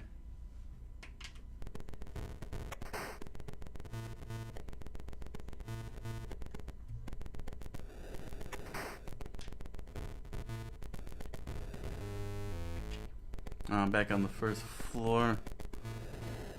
Dang it.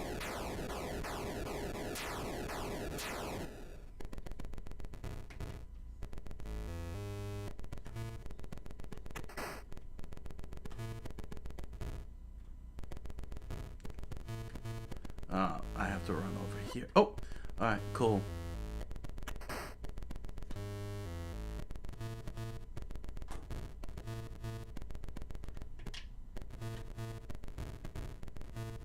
What happened? Dang it.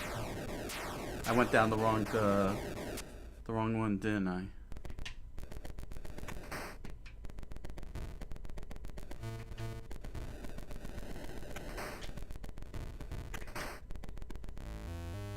Great, now I have to run away.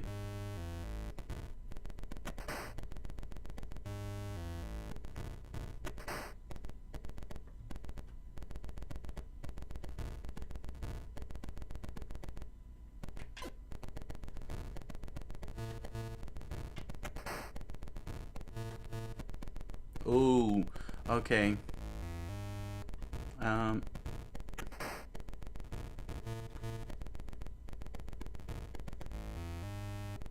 This just made things even harder. Ah, there was two of them. Dang it.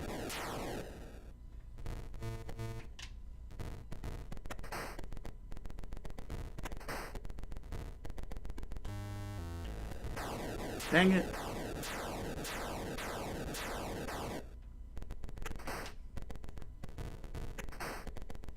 There it is. Alright. Dang it! It just went right through the door and it hits me. What? And it...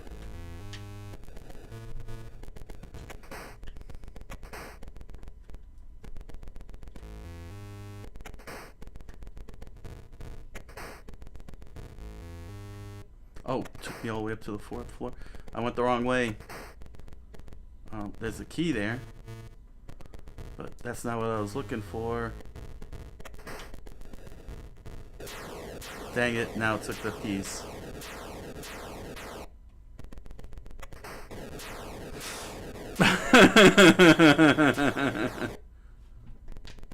This game hates me. Ah, yeah, like I said, it hates me. Dang, I had the right idea, but I wasn't in the right spot. Alright, 4th go. Here we go, 4th attempt.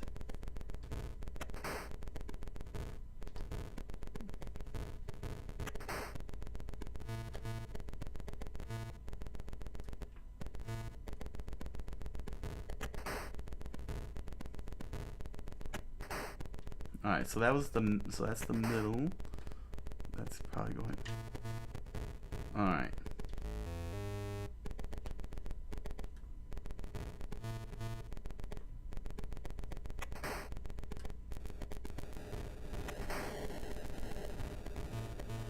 Dang it. Dead end.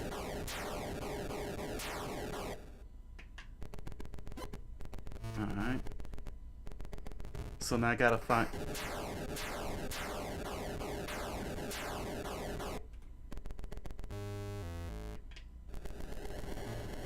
Ah, jeez.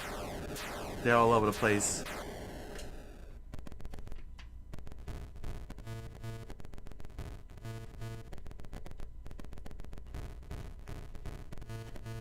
Oh, so this is a dead end here.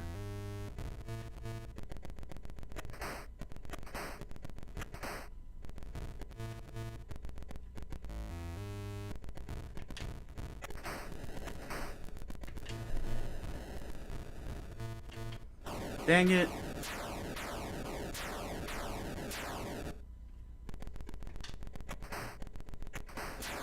Come on.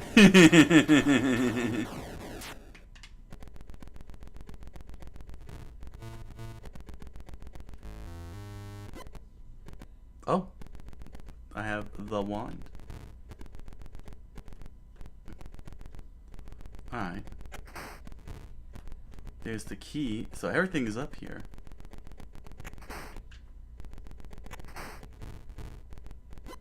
Okay, got the next.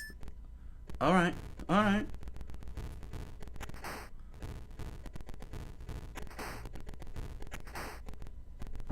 Where is it?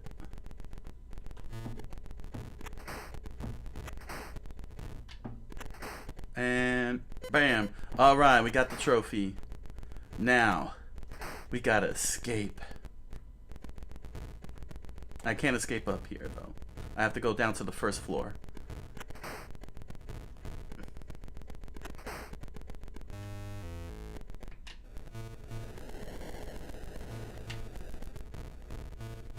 Dang it.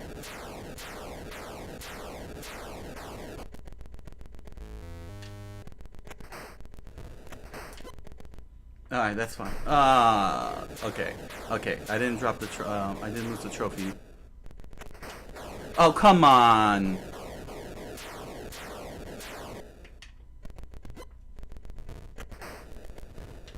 What's the no. No, after I finished completing the trophy. Oh, man. Oh, gosh. I just had to find the way out. Alright. 5th run. The final run.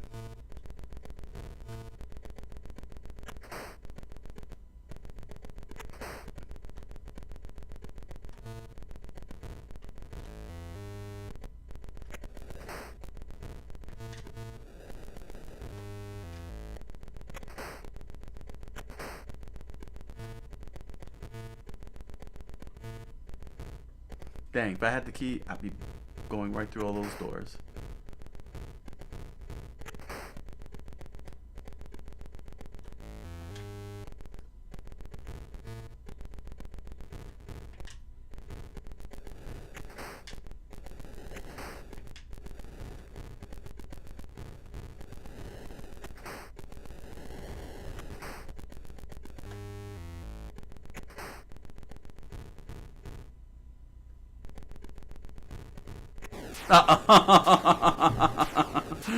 Oh no.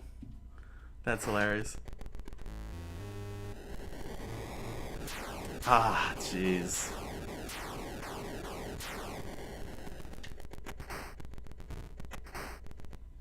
Alright. There's item number 1. Alright, we can only go up. And he took the item.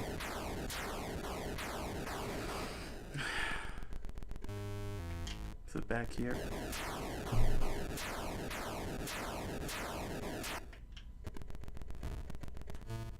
I wish there was a way to, like... Are you serious?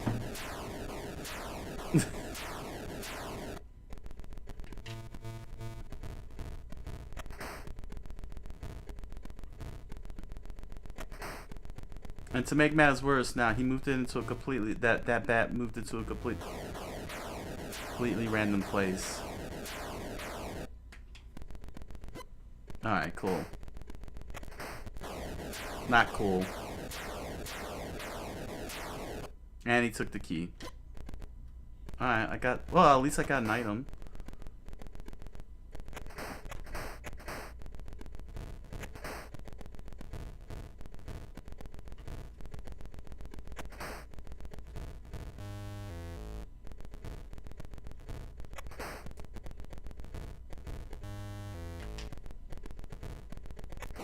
Dang it.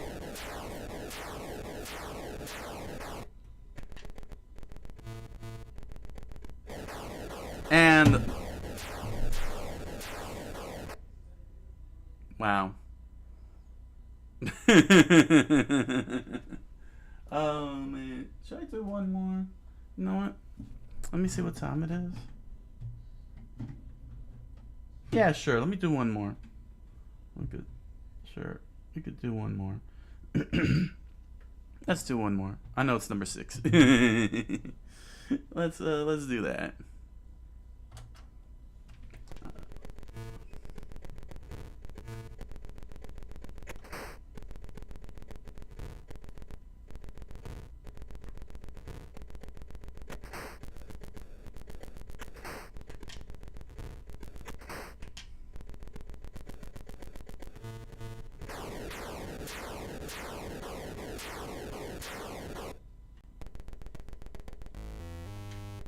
Alright, got the first one.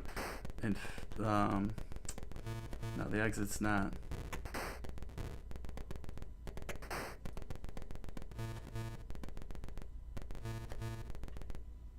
Oh. Okay. Oh. If I could. Dang. Okay. Okay. Dang it! The bat got it.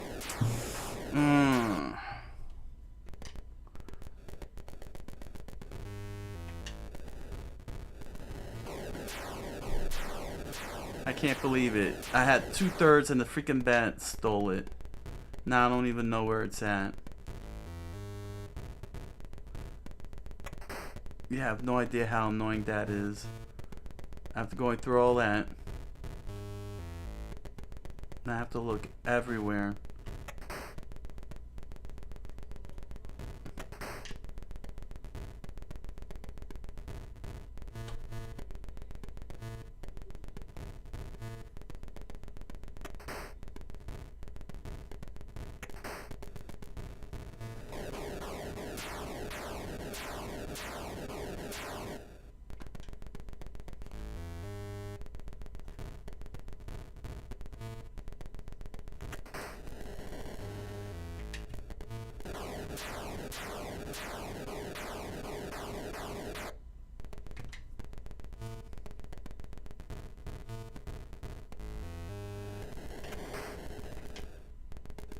Oh, there it is. Ah, but alright, I got it. Now I just gotta find the third item and then run.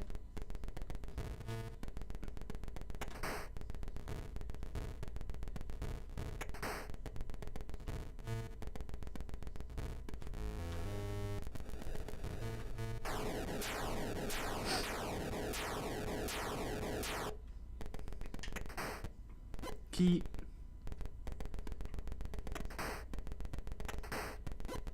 There it is. Can I go up? Yes. Alright. Now I gotta escape.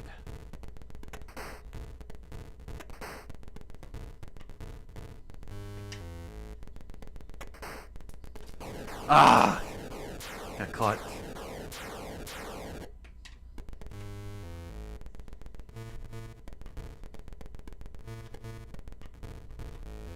Dang it, the bat got me. He stole the trophy. Dang. Ah, that's twice I was able to get the trophy. One more time.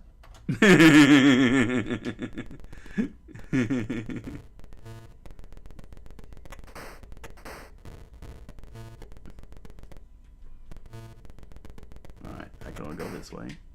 So I'm in the, that was in the middle room.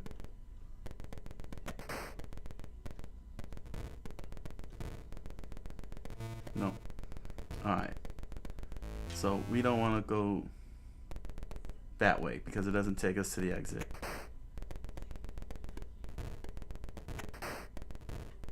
No, okay. So let's see here. Nope. Alright, cool. Item 1. That's blocked off. No, get off of there. So what I'm hoping, the bat got me. If I could have gotten into that, you see that top right there that was flashing? If I would have gotten to that one, I would have dropped the item off there. Yeah, I was, okay, so that was a dead end.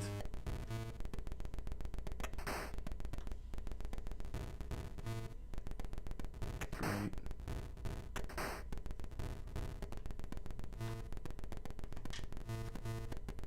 Let me check back.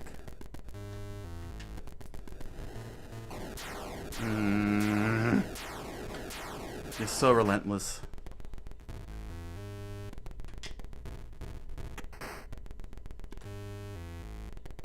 Let's see, because for all I know, it could have, yeah, it was put here in the beginning. Where's the, ah, he caught me. Great. dang it. Can't these things just leave me alone?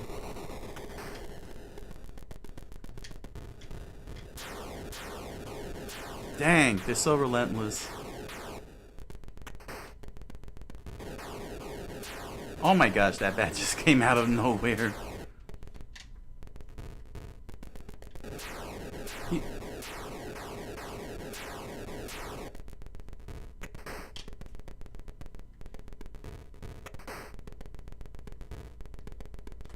Let's see, up here.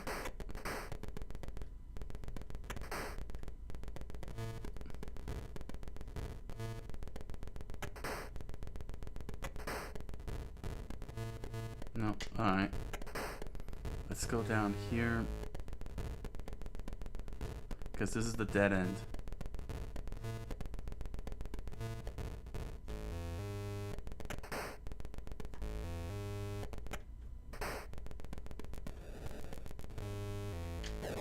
Ah.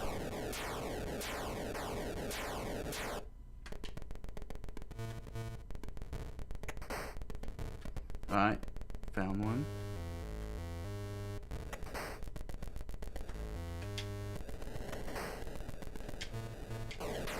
Ah, man.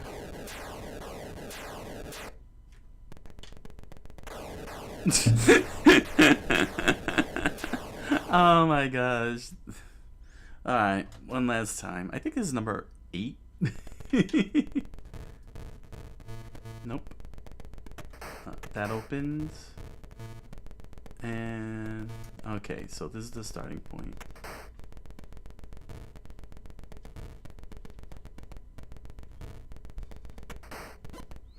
Okay.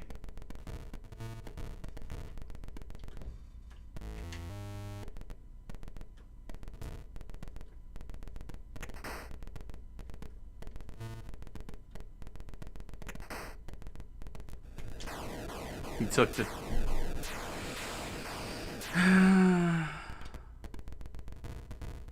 Let me go back. Damn it. You just don't want to leave me alone. Oh, there it is.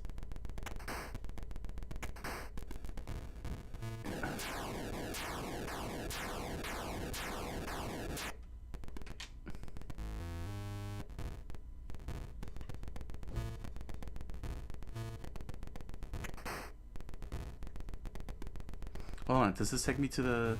yeah, okay. Yes! This is open. Alright, drop that. Nope, drop that. There we go. Okay. See, that's the exit. So we'll leave that there. Good. So if I find the 2 items, then all I gotta do is just gun it. How about here? No, that one. I just hope I can remember and avoid all this.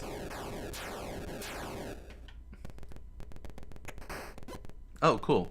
The staff. They're not gonna mess with me at all.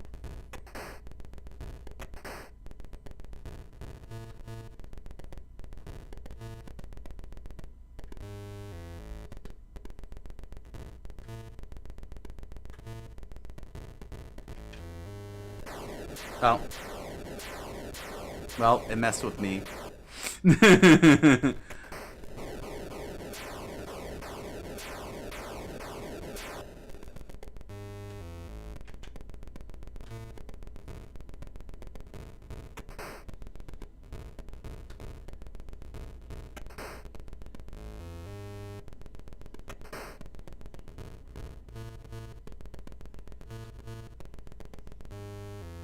Where is the 4th floor?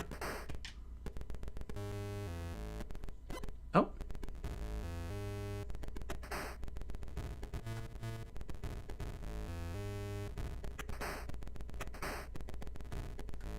Oh, there's the 4th floor. Alright.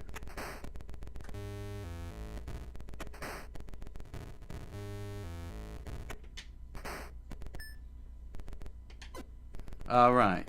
Now, to go and find the last one.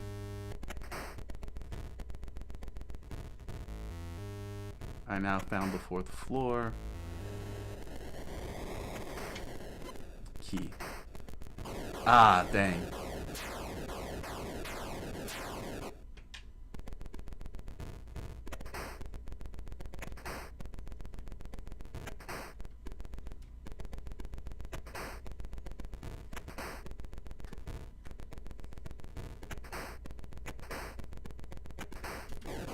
No, just when I was that close.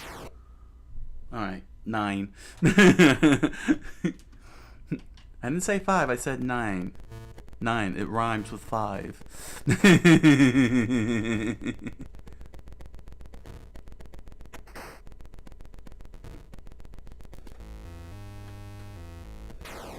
That's messed up, man. I got flanked.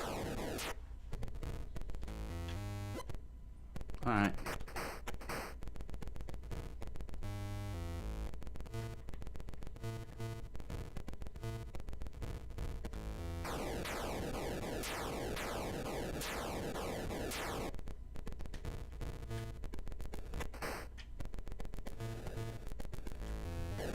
And who hit me? The bat.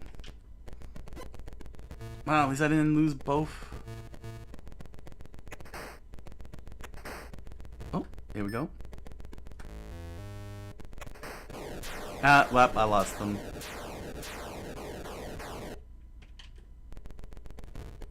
They could be anywhere at this point.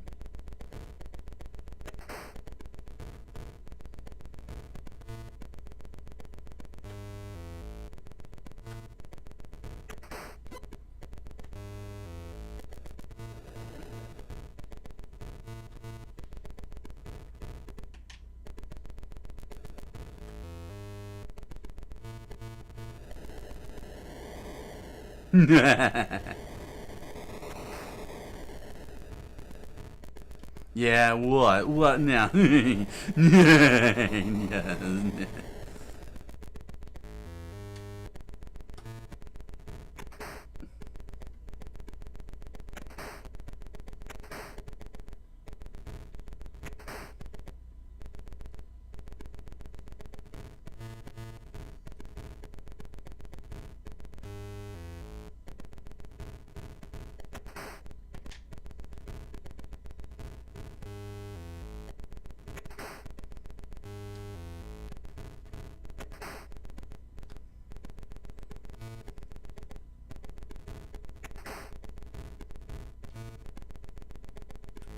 Alright. So now we just gotta find the items. Oh my gosh.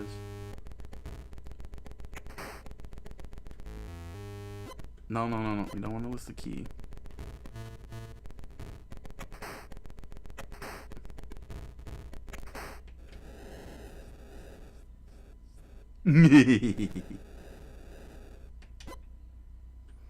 Alright.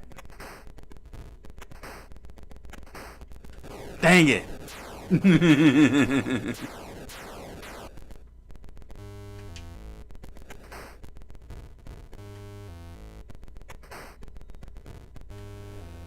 Ah.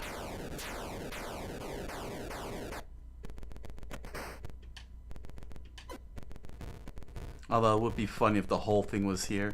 The bat moved it to there.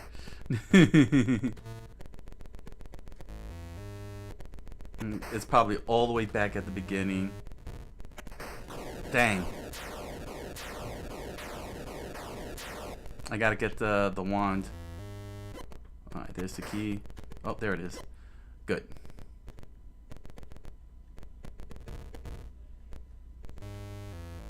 Got it.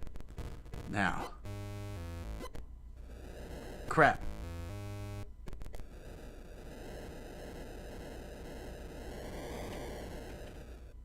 There it is.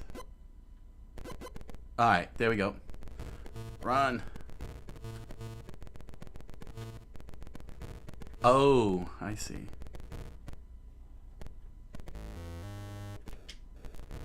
That's alright. Ah, jeez.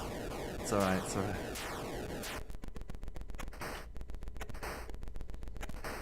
No.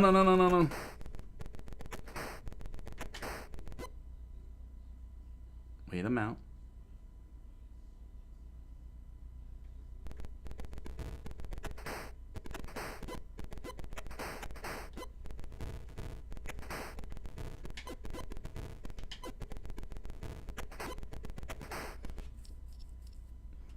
There we go.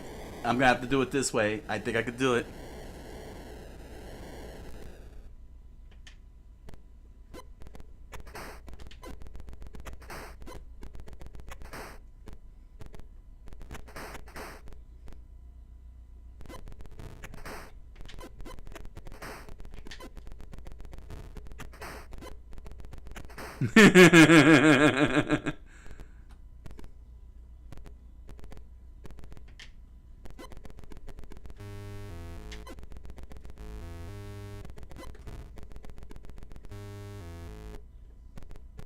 Let me see. The ghost.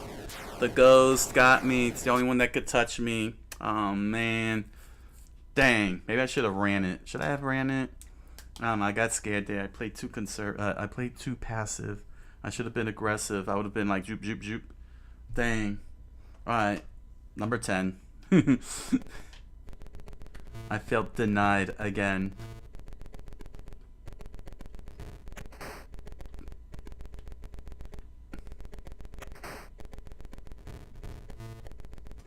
Oh, man.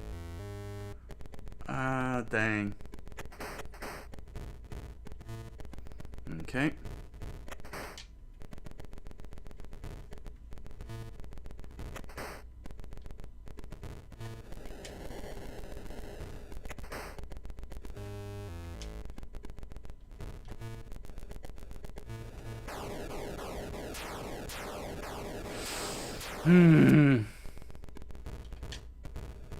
What? Are you serious? Oh, man.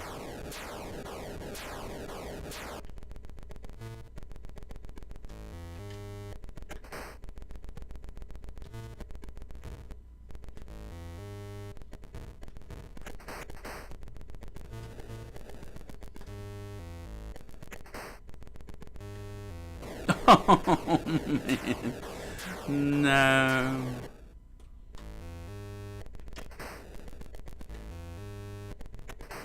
Leave me alone. Oh my gosh. This thing's a... Ah.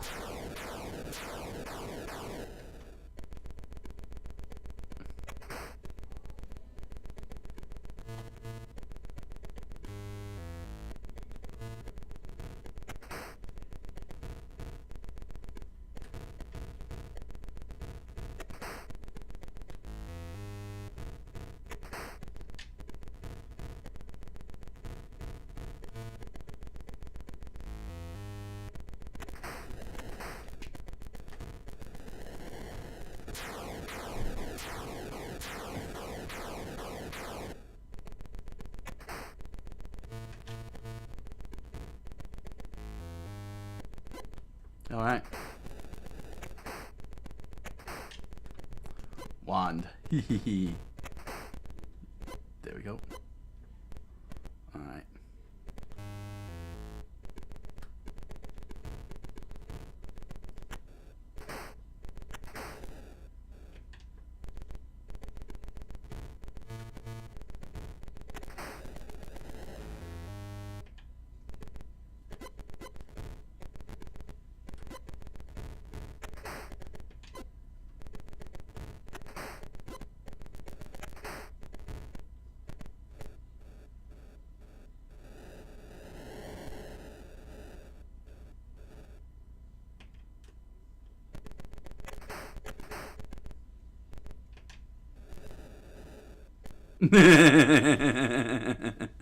It's like just chilling by.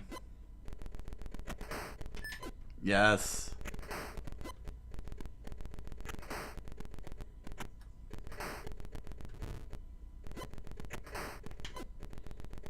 Now I just need to get down to the lower floors and drop that off. There it is. Okay. Wait.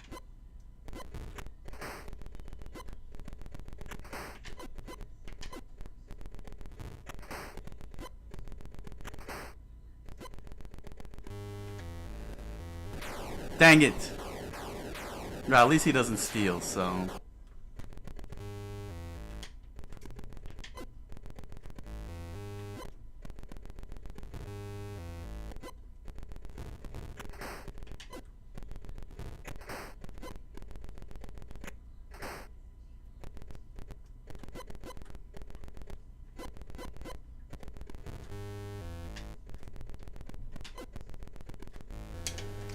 Oh, I got tagged.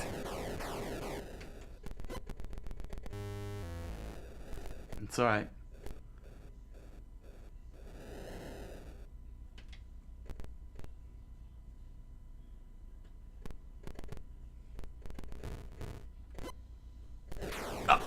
Oh, the bat! The bat! The bat! No! The bat stole it. Oh no. Now I have to look all over the place again.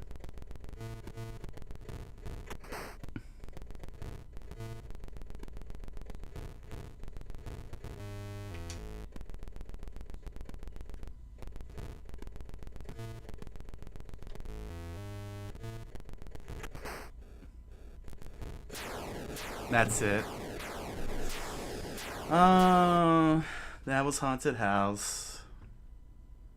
Man, dang. Brutal. So brutal. Like I said, the game hates me. Oh, man. Alright, let's switch on over. Okay.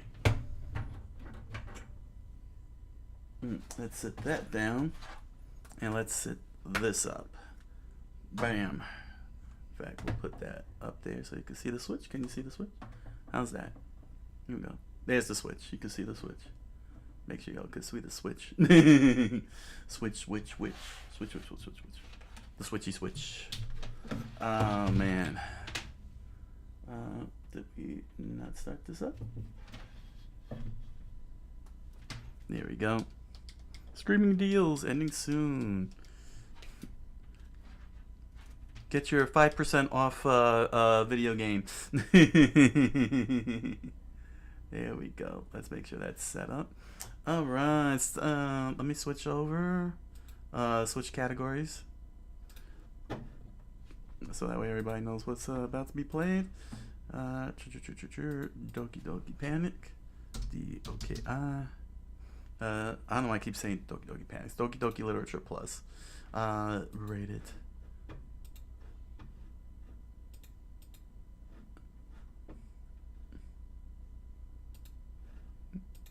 Rated M for monsters. There we go. And there we are. Bam. Okay. There we go. Everything's in place. Hey, not bad, not bad. We're making good time. We're making really good time here. Awesome. All right, let's. Oh yes, let me get these up. Okay. All right, everybody. Welcome, welcome, welcome. We're doing Doki Doki Panic Plus. Doki Doki Panic Plus. Doki Doki Literature Club Plus on the Nintendo Switch for Halloween gaming. For a little Halloween gaming. So yeah, let's get going. Let's get going. Let me just nudge that to the side there. There we go. Now you can see the whole Switch. Good old Halloween. I hope y'all having a great Halloween. It's pretty good. It's been nice and quiet. I like quiet Halloweens. Hope y'all are having a great time partying out there, hanging out with friends, doing all sorts of cool stuff. Trick or treat. Hope y'all had some good candy. All characters in this game are over the age of 18. Why emphasize that? It's a high school. This game is not suitable for children or those who are easily disturbed. Standard fare. That's a standard warning. You know, like on television. The following scene contains graphic violence, not suitable for children. Viewer discretion is advised. I don't know why that's in the video game here. We all know that. I don't know. Why is this disclaimer in the video game? Why is this in the video game? I don't understand this. Individuals suffering from anxiety or depression may not have a positive experience playing this game. What? What's going on here? Is this part of the game? Oh, is this part of the game? You know what I'm saying? Like some kind of fourth wall break, like a narration. It's probably a narration thing. Although I found it very weird that it pointed out that these characters are 18. Like, I don't understand. You know, I never seen Corpse Party make the emphasize that. That's kind of weird. That's very weird to point that out. I'm assuming this is part of the narrative because this is very weird to point these things out. Would you like to review detailed content warnings which contain spoilers? Alternatively, in-game content warnings can be enabled in the settings menu at any time. Is this part of the game? Is this an actual game mechanic? You know, like Eternal Darkness. In Eternal Darkness, you know, the mechanics in that is supposed to be, you know, supposed to have that, you know, that crazy feel to it, and then you get a flash of light and it turn out to be hallucinations and such. Is this part of the game? Because why would I want to see spoilers?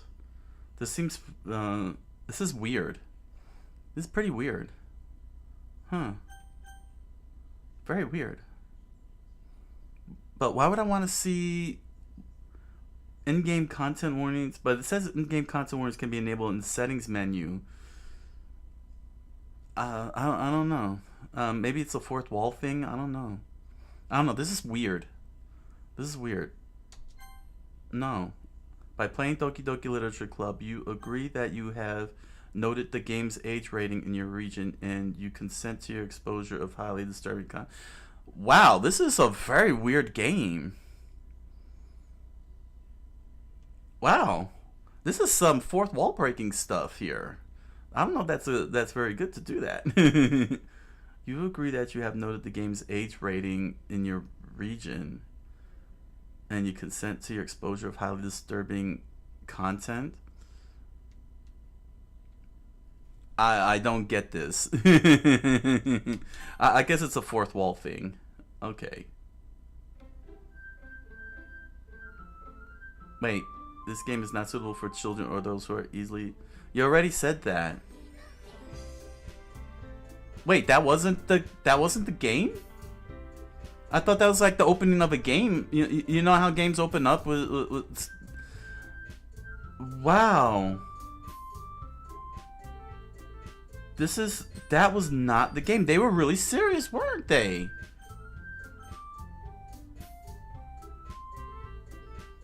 Are they for real? Were they really serious about that? All that stuff? That wasn't part of the game or anything. What?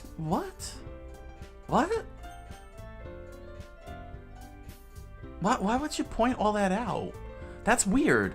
That is so weird. That is way too weird to do that. What?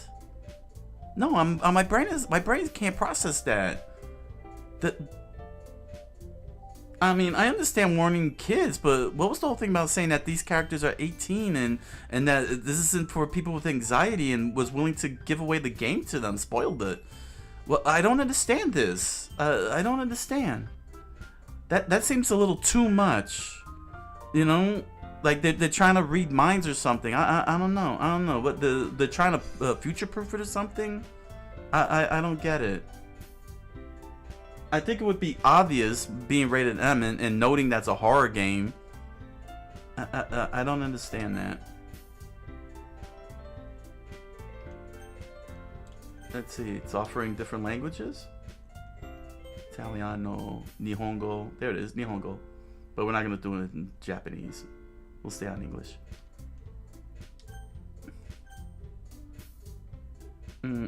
Enable content warnings. That really isn't a...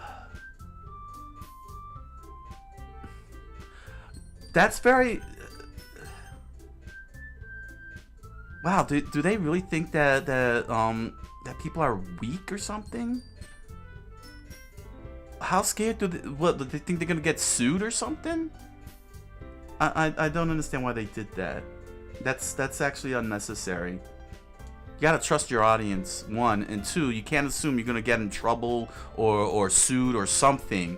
You know, the game should be obvious, especially if you're advertising in the back as a psychological horror experience. I mean, it says it right here in the back, psychological horror experience. I think that would be very obvious to people with anxiety that it's not for them. I think that's very insulting to offer them spoilers. You know, to tell them that they could watch spoilers if they want to. That's very insulting, quite honestly. And I still don't understand why they came off creepy, pointing out that these are 18-year-olds. It's very creepy, pointing out a character's age. You know, that's real creepy. There's no need for that. You know, unless it's intended to be a joke or something. I don't know, but let's see. What's all this here? What am I putting up? Please enter your name. Use only hyphens and apostrophes. All right. My name is Student. That's it.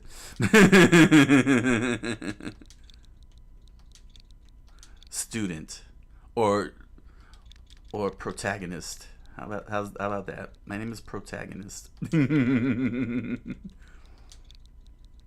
Actually, no. I'll stay with Student. Oh, I forgot to change that. Sorry, that was from Haunted House playthrough. I was supposed to switch that out. Because over to Student. Yeah. There we go.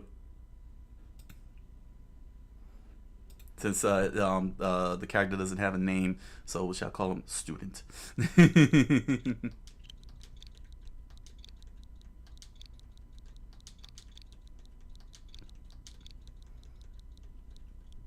There we go. Yeah, Student. Oh, it's not. Oh, that's not acceptable.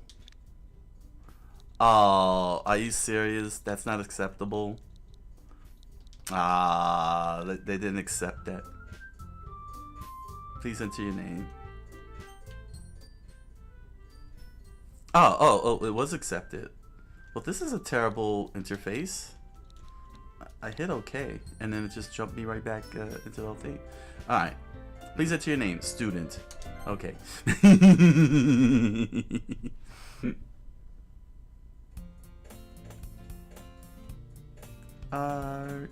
Hey.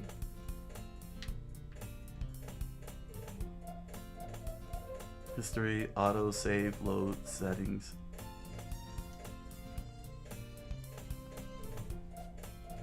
Oh wow, so I'm narrating this, huh?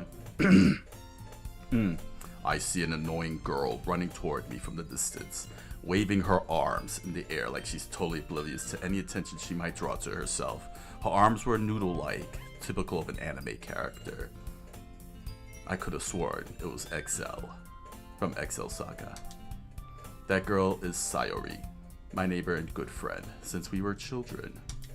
You know, the kind of friend you'd never see yourself making today, but it just kind of works well, because you've known each other for so long. We used to walk to school together on days like this, but starting around high school, she would oversleep more and more frequently, and I would get tired of waiting up. Alright. But if she's going to chase after me like this, I almost feel better off running away. Puberty is one heck of a drug. However, I just sigh and idle in front of the crosswalk and let Sayori catch up to me. I have to throw her a bone sometimes. Oh, you know what? I'll give her Handy's voice. Oh, I overslept again. But I caught you this time. Maybe, but only because I decided to stop and wait for you again. Hey, you say that like you were thinking about ignoring me. Ew. That's mean, Student. Well, if people stare at you, for acting weird, then I don't want them to think we're a couple or something. Are we a couple or something? No! Fine. But you did wait for me after all. I guess you don't have it in you to be even mean. To be mean even if you want to. Whatever you say, Sayori. We cross the street together and make our way to school. As we draw nearer, the streets become increasingly speckled with other students making their daily commute. By the way, student, have you decided on a club to join yet? A club? Why? I told you already, I'm really not interested in joining any club. I'm a loner. And loners don't join clubs. I haven't been looking either, because I'm not interested in clubs. Eh? That's not true. You told me you would join a club this year. Lies. They were all lies. Did I? I'm sure it's possible that I did in one of our many conversations where I dismissively go along with whatever she's going on about. Sayori likes to worry a little too much about me when I'm perfectly content just getting by on the average life, spending my free time on games and anime. I am such a otaku. Soon, I will evolve into Hikikomori and mood and brood all day long. The life. Perhaps I will do a Twitch stream one day and get thousands of viewers. That's nice. I was talking about how I'm worried that you won't learn how to socialize or have any skills before college. Your happiness is really important to me, you know. And I know you're happy now, but I die at the thought of you becoming a NEET in a few years because you're not used to the real world. I was really trying to strive for Hikikomori, but I will settle for NEET at the minimum. You trust me, right? Don't make me keep worrying about you. Jeez, you're not my wife. Would you please cut it out? Alright.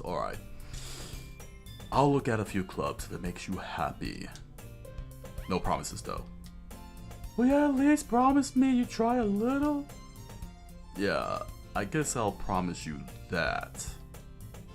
Yay! Why do I let myself get lectured by such a carefree girl? More than that, I'm surprised I even let myself relent to her. Is this love? How would I know? I guess seeing her worry so much about me makes me want to ease her mind at least a little bit. Even if she does exaggerate everything inside of her head, I do live rent-free. It is quite the luxury.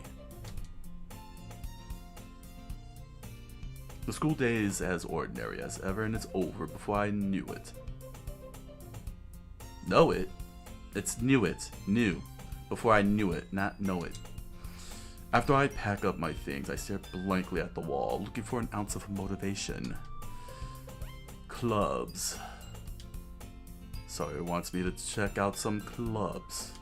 I'd rather get a club and club her around for harassing me on this. I guess I have no choice but to start with the anime club. I hear Kimetsu no Yaiba is having a weak season. Oh wait, they decided to do a film. Ha ha ha ha ha. Hello? Sayori. Sayori must have come into the classroom while I was spacing out. She was like a ninja.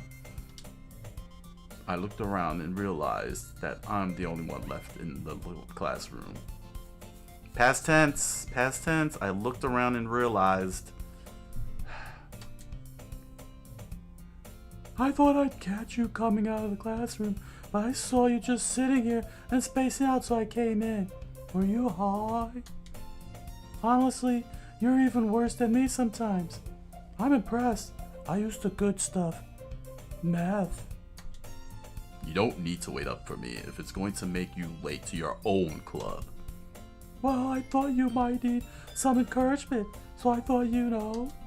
Know what? Well, that you could come to my club. Sayori, I wouldn't come to your club even if we were the last humans on Earth. Yeah? There's no way I'm going to your club. Oh, meanie. Ooh, pouty, pouty. Yes, your pouty face does not convince me. Sayori's vice president of the literature club.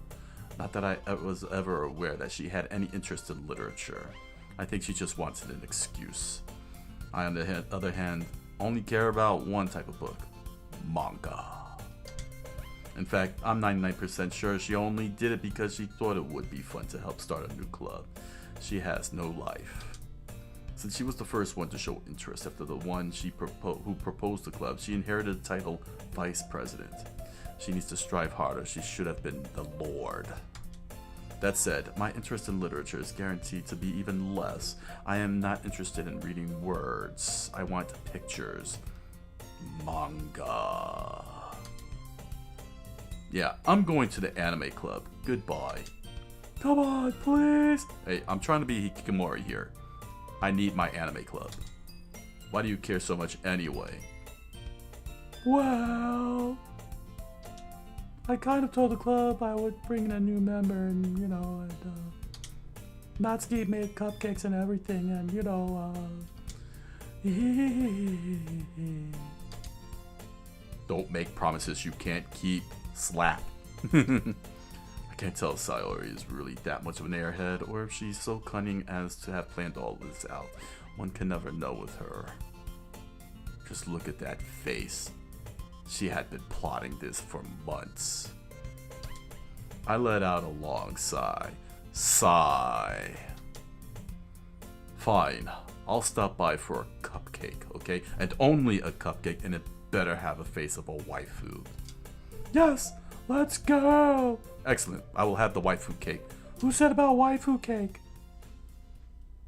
And thus today marks the day I sold my soul for a waifu cupcake.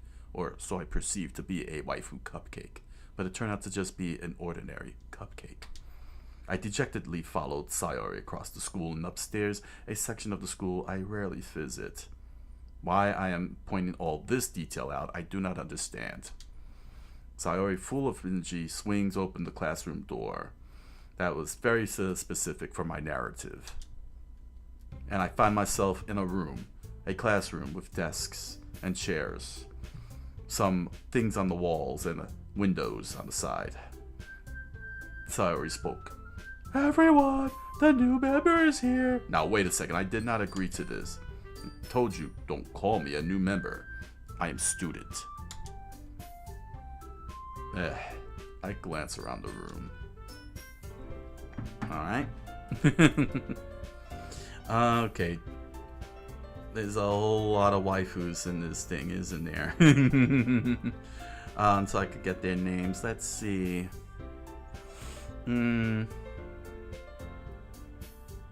Let's see.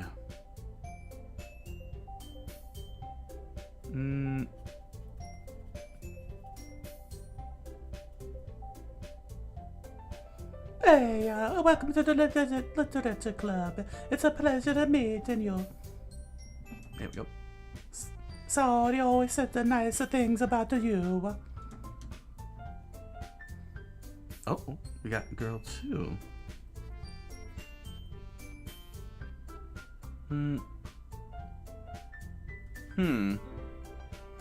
Let's see. We're Italian. Let's see. What will she have? No, you know what? Hold on. I should switch the voices around. She looks like she would, and the other one would be more French. Ho ho, ho ho. Okay.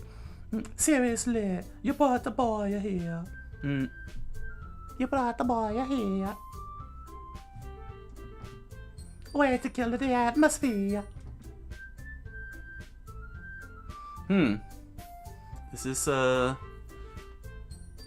alright. Yeah, she's definitely getting this one. Ah, the student! What a nice surprise! Welcome to the club! ... Oh yeah, I'm bringing the dots back. All words escape me in this situation. I'm surrounded by girls. This club It's full of incredibly cute girls. Oh my gosh. Hey, what are you looking at? If you wanted to say something, then say it. Want to go out with me? Do you want to learn my secret identity? Sorry. Oh. Okay, so girl 2 is Natsuki.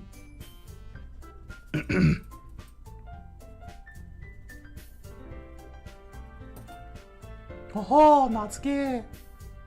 The girl with the sour attitude, whose name is apparently Natsuki, is one I don't recognize, thank God.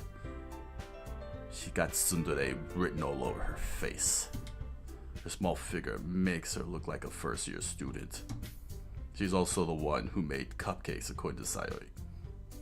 I'm quite disappointed. Hey, you could just ignore her when she gets moody. Sayori says that quietly to my ear, then turns back toward the other girls.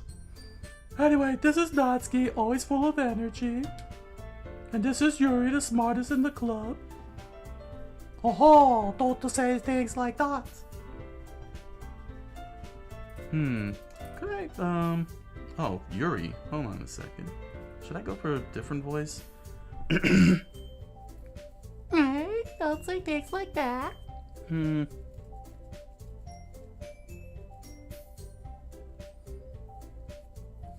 Of course, I could always go for Roller's voice. Oh, don't say things like that. Nah. Although it would have been really funny if I had given them the Splatterbomb voices. Oh gosh, but if I was just with Splatterbomb Lounge, this would have been perfect. This would have been perfect. I would have given them Handy Bradley, Spraycon. I would have given all of them. Oh man. Okay.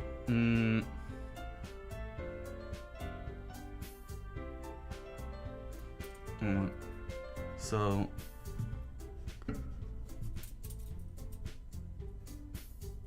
Oh, don't say things like that, mon ami. Yuri, who appears comfortable, more mature and timid, seems to have a hard time keeping up with people like Saoi and Natsuki.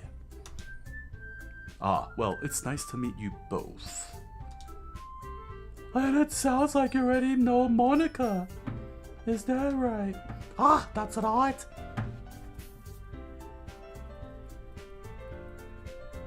Monica. Ah, it's great to see her again started. Monica smiles sweetly. It scares me. We do know each other. Well, we rarely talk, but we were in the same class last year. I merely stared at the window, making sure I don't eyeball her.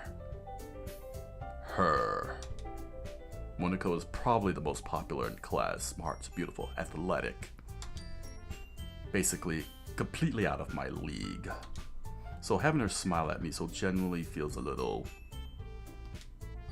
scary. You too, Monica. Come sit down, student. We made room for you at the table so you can sit next to me or Monica or between us. I'll get the cupcakes.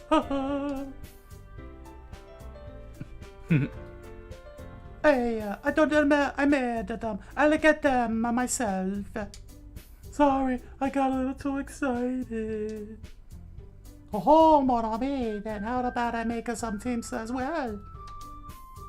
The girls have a few desks arranged to form a table. As I mentioned, it's been widened so that there was one person next to Monica and one space next to Sayori. And I'm in the middle. Natsuki and Yuri walked over to the corner of the room where Natsuki grabs a wrapped tray and Yuri opens the closet. Still feeling awkward, I take a seat next to Sayori. Natsuki proudly marches back to the table, tray in hand.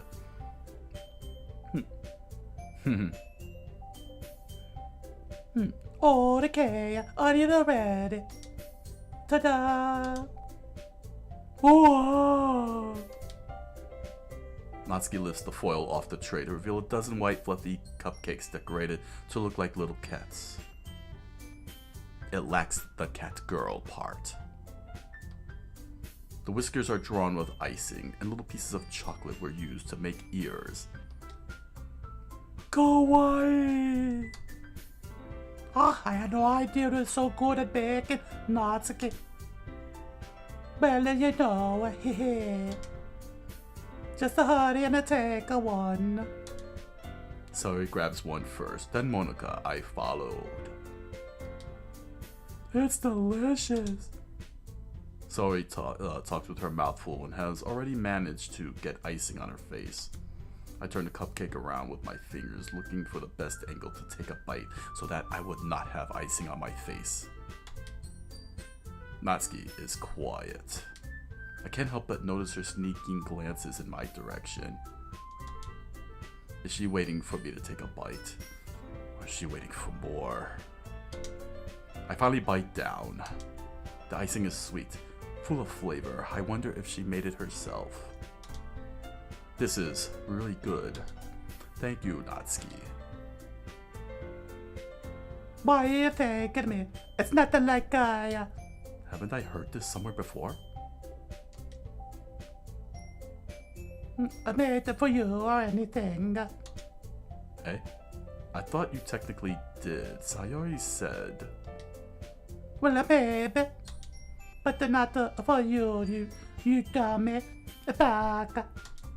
Alright. I give up on Natsuki's weird logic and dismiss the conversation like this was going weird places. Perhaps I should leave before they end up taking a picture of me and spotting me up on Twitter or TikTok or worse, Reddit. Yuri returns to the table, carrying a tea set. She carefully places a teacup in front of each of us before setting down the teapot next to the cupcake tray. A very elaborate narrative, I must say. Oh, mon ami, you keep a whole tea set in this class. Oh, this is a student? You keep a whole tea set in this classroom? Are you mad? We have a kitchen for a reason. Why are we here? Oh, mon ami, don't worry. Don't worry, mon ami. Ho ho ho, the teachers give us permission. After all, doesn't a hot cup of tea help you enjoy a good book? Does manga count, I guess? Ah, don't let yourself get intimidated. You're just trying to impress you. Oh, mon ami, that's not the truth. Insulted. Yuri looks away. Is that really insult? It seems more like a tease. Teasing is not an insult. Mon ami, I meant that, you know. I believe you. Well, tea and reading might not be a pastime for me, but I at least enjoy tea. I prefer Itoen. Nice and cold, though. Oh, I'm glad, mon ami. Yuri faintly smiles to herself in relief. Monica raises an eyebrow and smiles at me. Why are they all smiling at me? This is so weird. Ah, so what made you consider the literature club? I was told that there were waifu cupcakes. Lies! I was afraid of this question. Something tells me I shouldn't tell Monica that I was practically dragged here by Sayori, though the truth usually would have to work, and it would usually hurt. Well, I haven't joined any clubs yet, and Sayori seemed really happy here, so... Ah, that's okay. Don't be embarrassed. We'll make sure you feel right at home, okay? Home? As president of the Literature Club, it's my duty to make the fun club fun and exciting for everyone. Monica, I'm surprised. How come you decided to start your own club? This is unlike you. You could probably be a board member for any of the major clubs. Or are you an inside plant? Weren't you a leader of the debate club last year? Why debase yourself in this? Ah, well, you know. To be honest, I can stand all of the politics around the major clubs. It feels like nothing but arguing about the budget and the publicity and how to prepare for events. I'd rather much take something I personally enjoy and make something special out of it, like reading. And if it encourages others to get into literature, then I am fulfilling that dream. Monica really is a great leader. Yuri also nods in agreement. Then I'm surprised there aren't more people in the club yet. Is there something wrong? It must be hard to start a new club. Oh, you could put it that way. Not many people are very interested in putting out all the efforts to start something brand new. Especially when it's something that doesn't grab your attention like literature. You have to work hard to convince people that you're both fun and worthwhile. That you're both fun and worthwhile. That's a weird phrase. Huh. Oh, you have to work hard to convince people that you're both fun and worthwhile. But it would make school events like the festival that much more important. I'm confident that we can all really grow this club before we graduate. Right, everyone? Yeah! Oh, we'll do our best. You know it. Everyone enthusiastically agreed. This was some Children of the Corn stuff going on here. Such different girls, all interested in the same goal. Are they happen to be magical girls that I don't know about? Are they going to make me one? Monica must have really worked hard just to find these three. Really hard. Maybe that's why they were all so delighted by the idea of a new member joining. Though I still don't really know if I can keep up with their level of enthusiasm about literature. Oh, mon ami, what kind of things do you like to read? Well, does manga count? Considering how little I've read these past few years, I don't really have a good way of answering anything. Manga! I muttered quietly to myself, half jokingly, but I was really serious. I just want to be hikikomori, nice and quiet life, and do Twitch streams. Natsuki's head suddenly perks up. It looks like she wants to say something, but she keeps quiet. Why? How ominous.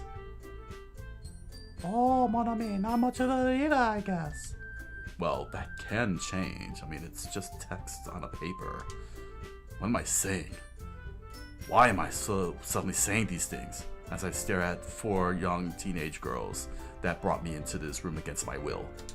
I spoke without thinking after seeing Yuri's sad smile. Anyway, what about you, Yuri? Oh, mon ami, let's see. Yuri traces the rim of her teacup with her fingers. Why did I emphasize that? I don't know. Mon ami, my favorites are usually novels that build deep and complex fantasy worlds. Ho ho! The level of creativity and craftsmanship behind them is amazing to me. And telling a good story in such a foreign world is equally impressive. Yuri goes on, clearly passionate about her reading. I don't care. She seemed so reserved and timid since the moment I walked in, but it's obvious by the way her eyes light up that she finds her comfort in the world of books, not people. She is the reader version of hikikomori. Impressive. But you know, mon ami, I like a lot of things. Stories with deep psychological elements usually immerse me as well. Isn't it amazing how a writer can so deliberately take advantage of your own lack of imagination to completely throw you for a loop? What the heck did she say? Anyway, mon ami, I've been reading a lot of horror lately. Have you? I read a horror book once. I will not finish the joke. I desperately grasped something I could relate to at a minimal level. I was thinking Texas Chainsaw Massacre, or Friday the 13th. At this rate, Yuri might as well be having a conversation with a rock. I prefer to be a log. Oh. Oh, really? I wouldn't have expected that, Yuri. For someone as gentle as you. Oh, mon ami, I guess you could say that. But if a story makes me think it takes me to another world, then I really can put that down.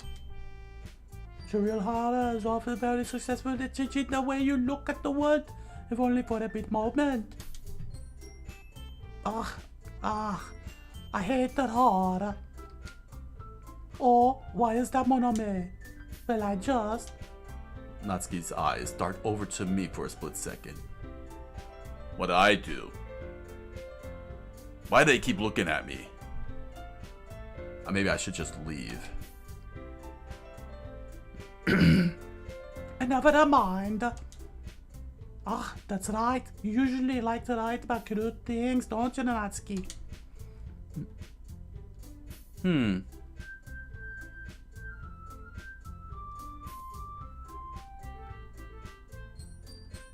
What? Hold on a second. We're having overlap here. We're having voice overlap. Oh my gosh. We're having a bit of a voice overlap. Hold on. We got a voice overlap here. This is not good. I'm starting to sound. They're all sounding the same now.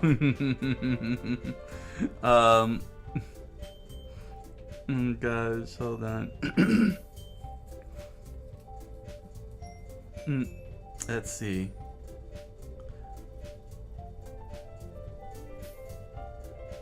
What? There we go.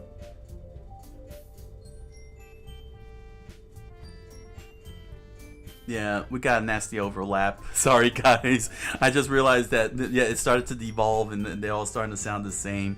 It's hilarious. Let's pick this up there. What?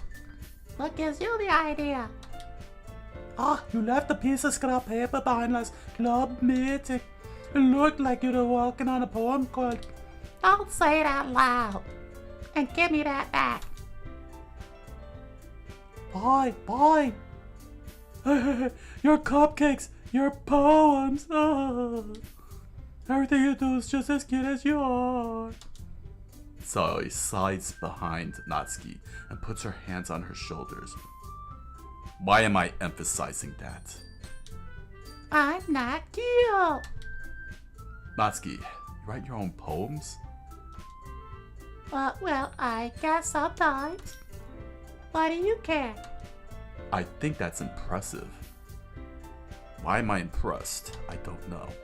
Why don't you share them sometime? No.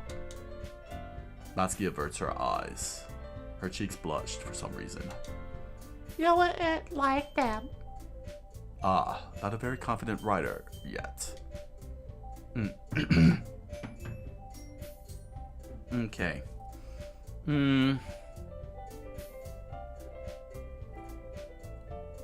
Let's see, because I got that overlap. Let's see, got high pitch, got Scottish. We got handy. We gotta fix this one up.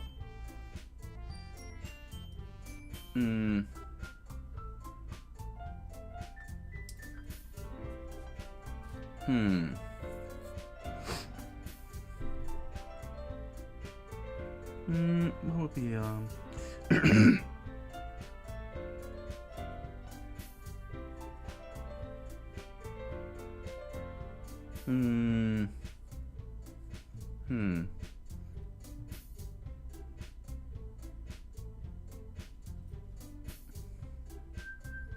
I understand how you feel, Natsuki.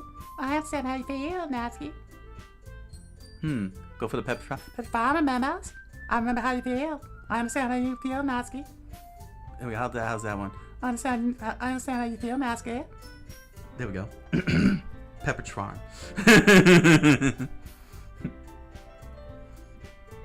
But I remembers. I understand how Natsuki feels.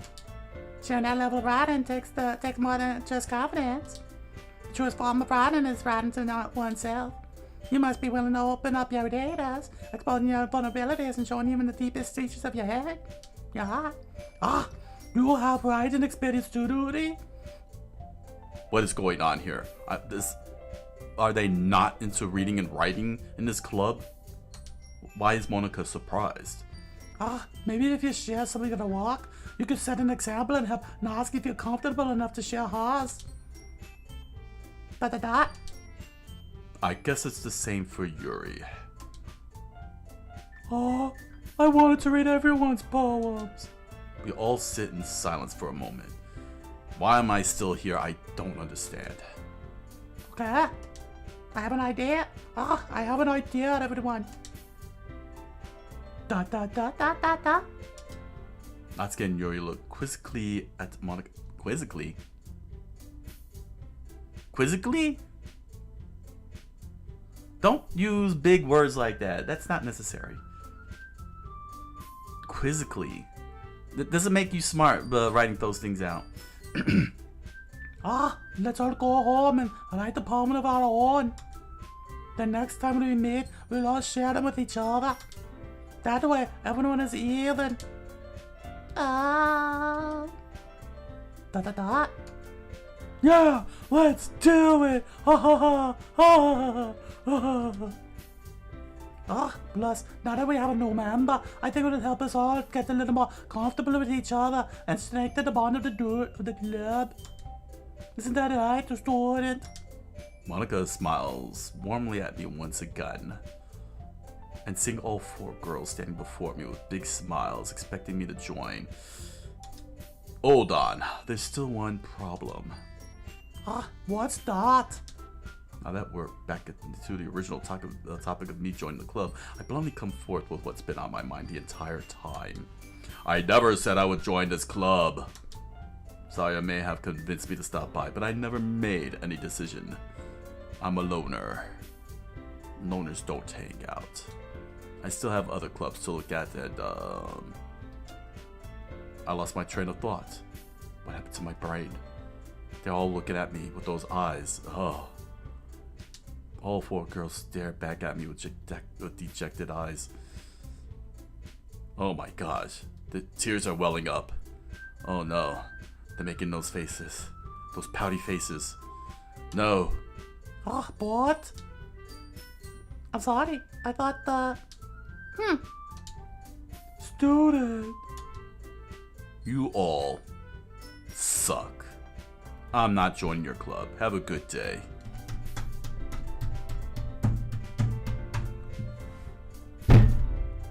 And I left for the rest of the day. The end.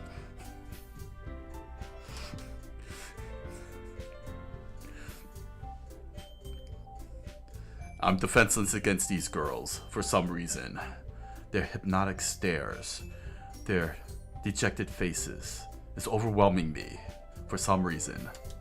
How am I supposed to make a clear-headed decision when it's like this?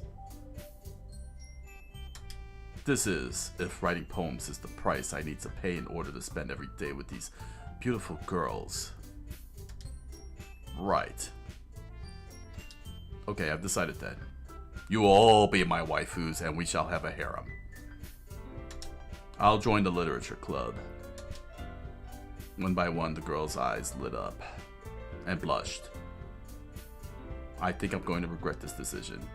I better not get Tenchi Muyo'd. Yeah, I'm so happy. Sayori wraps her arms around me, jumping up and down. Hey. You really did scare me for a moment. But for minutes, you really did scare me for a moment. If you really just gave her the cupcakes, I would be super pissed. Then that makes it efficient. Why is she leaning in? every time she zooms in, she's leaning in like that. What the heck is this? Welcome to the literature club. Thanks, I guess. I may end up being the luckiest student in the school. Okay, everyone. I think with that, we can officially end today's meeting on a good note. Everyone remember tonight's assignment. Write a poem to bring to the next meeting so we can all share. Monica looks over at me once more. That scared me.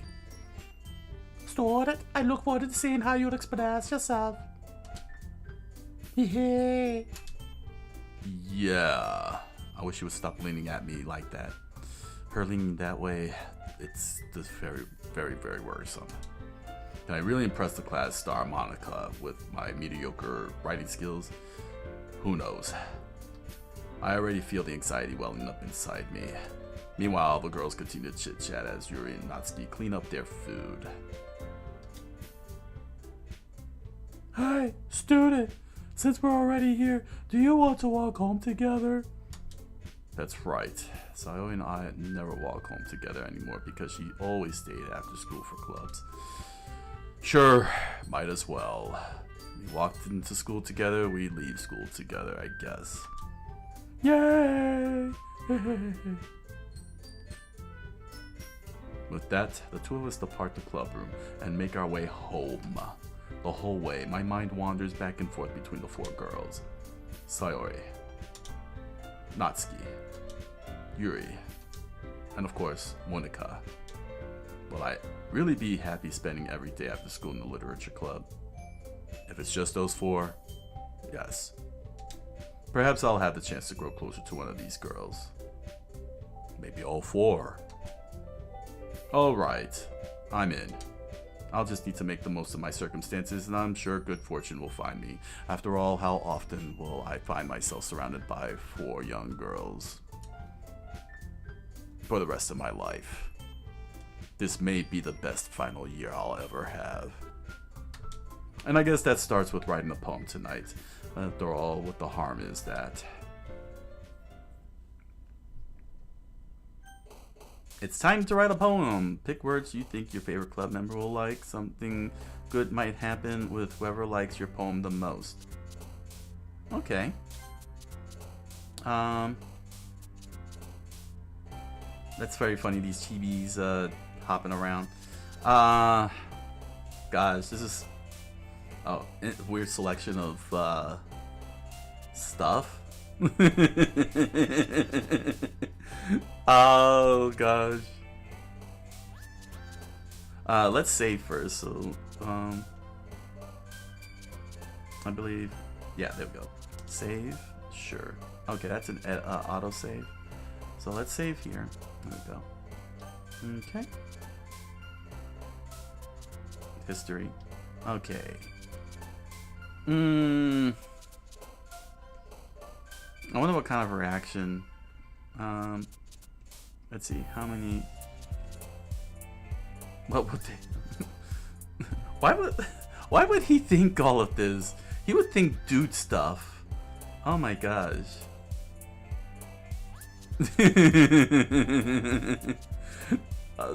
I don't.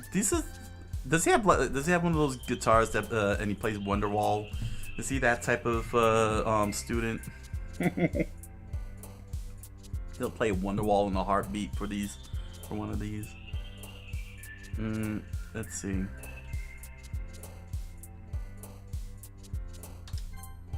Oh, I see. Oh, okay. So you got one choice, huh?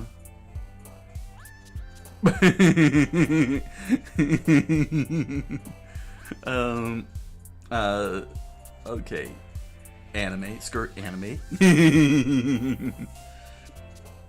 Let's see. Judgment. Yes, judge for the skirt. Skirt anime judgment.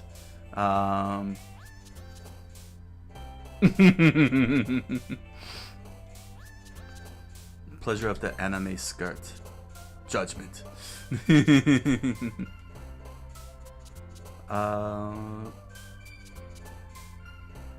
Jumpy. I wonder what this is gonna turn into. This is crazy. Let's see. Agonizing, uncontrollable, boop, fun, uncontrollable, jumpy anime skirt. Yeah. Silly joy, party, music, tears, incongruent, fickle.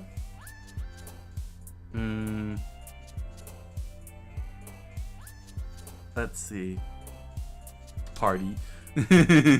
Lazy, unending, melancholy. Oh, kawaii. Yeah. Okay. Marriage, blanket, desire, massacre. Dang, there's some morbid words here. Just picking out some random ones. Comfort, embrace. Comfort? Nah. Smile, desire. Oh, desire. Puppy, skipping the feet. So there's gonna be like 20 words, huh? Insight, analysis, puppy, skipping. Alright, we'll do skipping. Anxiety, extraordinary. Promise, shiny, anger, wrath. Mostly emotions, huh? Promise? I feel like I'm playing ad-libs at this point. And boy, can ad-libs get very, very. Bouncy, sure. Starscape, Unrestrained, Zone. Fluffy? Fluffy. Dream, Chocolate, Loud, Unrequited, Rain Clouds, Spinning.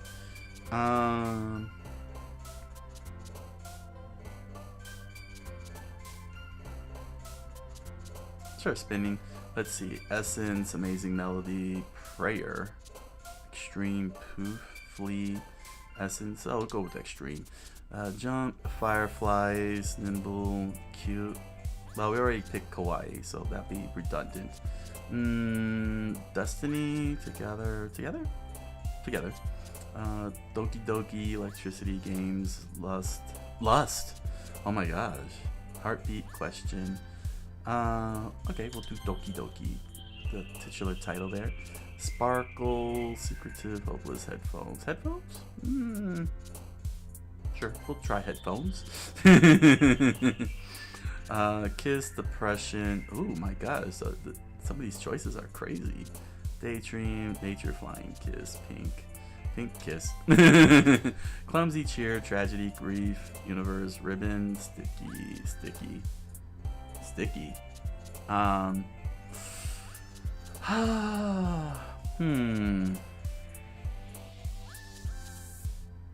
We'll end with Grief. Contradict. Alright, let's see what this thing conjures up. Hi again, student. Glad to see they didn't want to wait from us. Ha ha ha. Nah, don't worry. I'm manly enough to sit here. This might be a little strange for me, but I at least keep my word of honor. Well, I'm back at the literature club, so I'm doomed. I was the last to come in, so everyone else is already hanging out. Thanks for keeping your promise, student. I hope this isn't overwhelming of your commitment for you. Making you dive headfirst into literature when you're not accustomed to it. Eh? Come on. Like he deserves any slack. Sayori told me you didn't even want to join any clubs this year, huh? And last year too, huh? I don't know if you plan to just come here and hang out or what? Make fun of us, huh? But if you don't take us seriously, then you won't see the end of it. We have Twitter, TikTok, and Reddit. And Blue Sky. No, not Blue Sky. Anything but Blue Sky. Ah, Natsuki, you certainly have a big mouth for someone who keeps their manga collection in the club room. Natsuki finds her stuck between saying Monica and manga. Manga is literature. Manga is art. Swiftly defeated, Natsuki plops back into her seat. Don't worry, guys. Student always gives it his best as long as he is having fun. He helps with my busy work without me even asking, like cooking, cleaning my room. Oh, how dependable! Sayori, that's because your room is so messy it's distracting, and you almost set your house on fire once. In fact, we had to get you a new house because you completely burned down. Is that so? I was just making tempura. You two are really good friends, aren't you? I might be a little jealous. How come? You and Student can become good friends too. In fact, all four of us could become good friends. Sayori. You can all be good friends with me. ... As usual, Sayori seems oblivious to the weird situation she put me into. It was a good position for me, but I don't think she's formally aware that it benefits me more than anything else to be put in this type of situation. Oh, you even brought you something today, you know? What, Sayori? Me? Not really. Don't be shy. Nothing really. There's really nothing. What is it? Never mind. Sorry, I made it sound like a big deal, but when it's really not. What did I do? I'm sorry, Yuri. I wasn't thinking. I guess this means it's up to me to rescue this situation. Hey, don't worry about it. Shouldn't there be like options, like a typical visual novel, for me to select what sentences and then it branches off? This seems a little different for a visual novel. First of all, I wasn't expecting anything in the first place, so any nice gesture from you is a pleasant surprise. It'll make me happy no matter what. Is that so? Is that so? Yeah. I won't make a big deal if you don't want it to be. Alright. Well, here. Yuri reaches into her bag and pulls out a book. I didn't want you to feel left out. So I picked out a book that I thought might help you enjoy. It's a short read, so it should keep your attention, even if you don't usually read. And we could, discuss it if you wanted to. This is... How is this girl accidentally being cute? How all four of them being accidentally cute? She even picked out a book she thinks I'll like, despite me not reading much. Yuri, thank you. I'll definitely read this. I enthusiastically take the book. Yeah. Well, you can read it out of your own past. I look forward to hearing what you think. Now that everyone's settled in, thank God. I expected Monica to kick off some scheduled activities for the club, but that doesn't seem to be the case. Sayori and Monica are having a cheery conversation in the corner. Yuri's face is already buried in a book. I can't help but notice her intense expression, like she was waiting for this chance. Meanwhile, Natsuki is rummaging around the closet. I appear to be wasting my time here. I'm out. Clip. And that is the end of the show. The end. He wasted...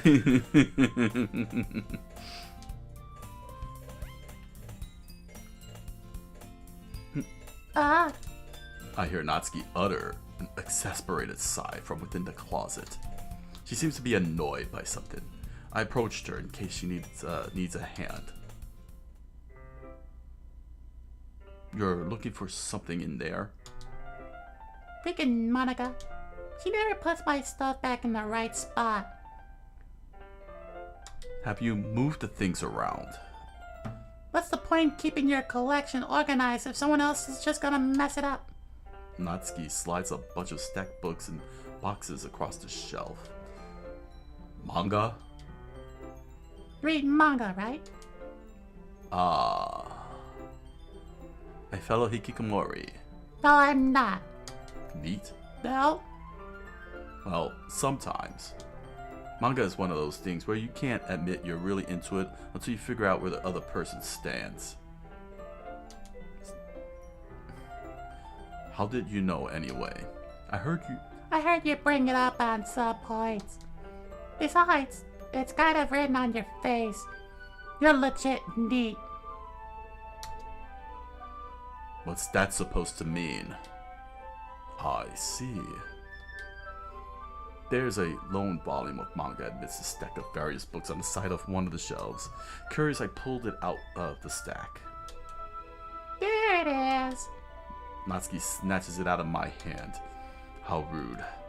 She then turns to a box of manga and slips the volume right into the middle of the rest. Ah, much better. She has OCD. Got it.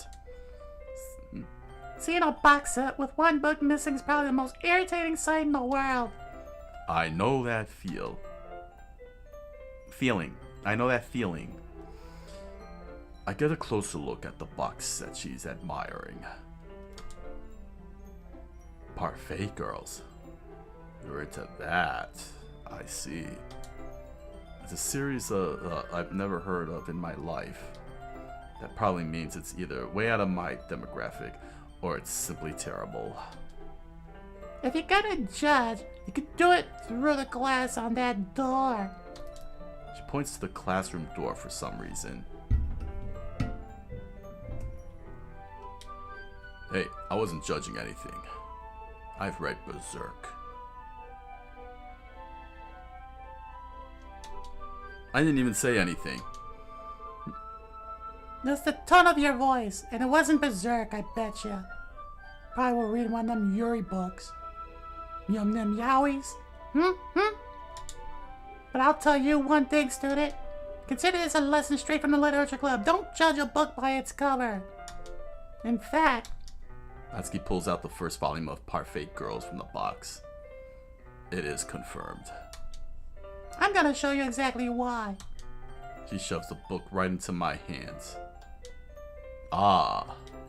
I stare at the cover. It features 4 girls in colorful attire striking animated feminine poses. That's a pretty elaborate description.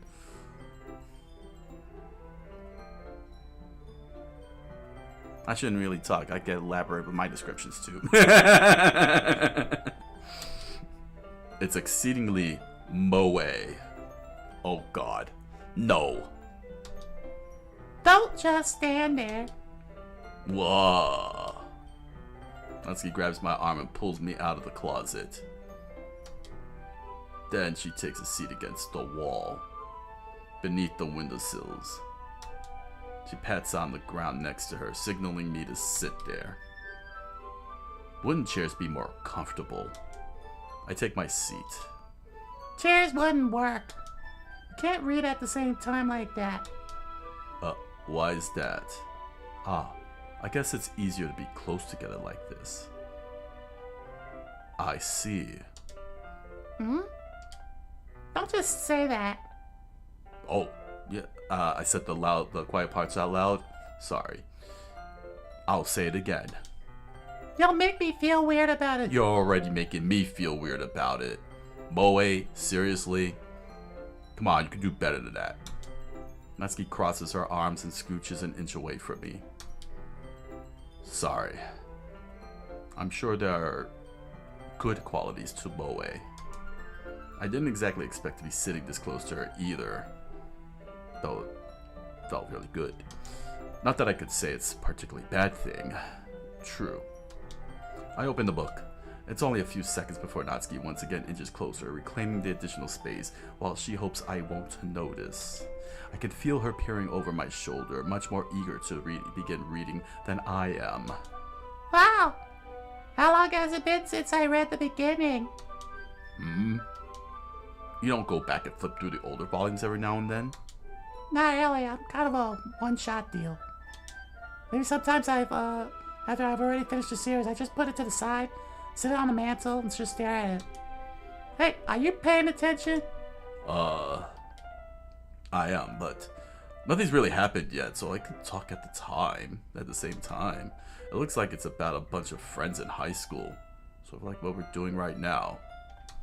Typical slice of life affair. Oh no, it's one of them slice of lives. Well, gonna have to tolerate the boring parts until we get to the good parts. Kind of grew out of these since it's rare for the writing to be entertaining enough to make up for the lack of plot. He's not wrong. So, what should I expect from this? Is there going to be a plot? Other plot? Well, obviously, you're gonna have both plots. Maybe even more pairs of plots. You think I would enjoy something that didn't have a plot? It's a moe!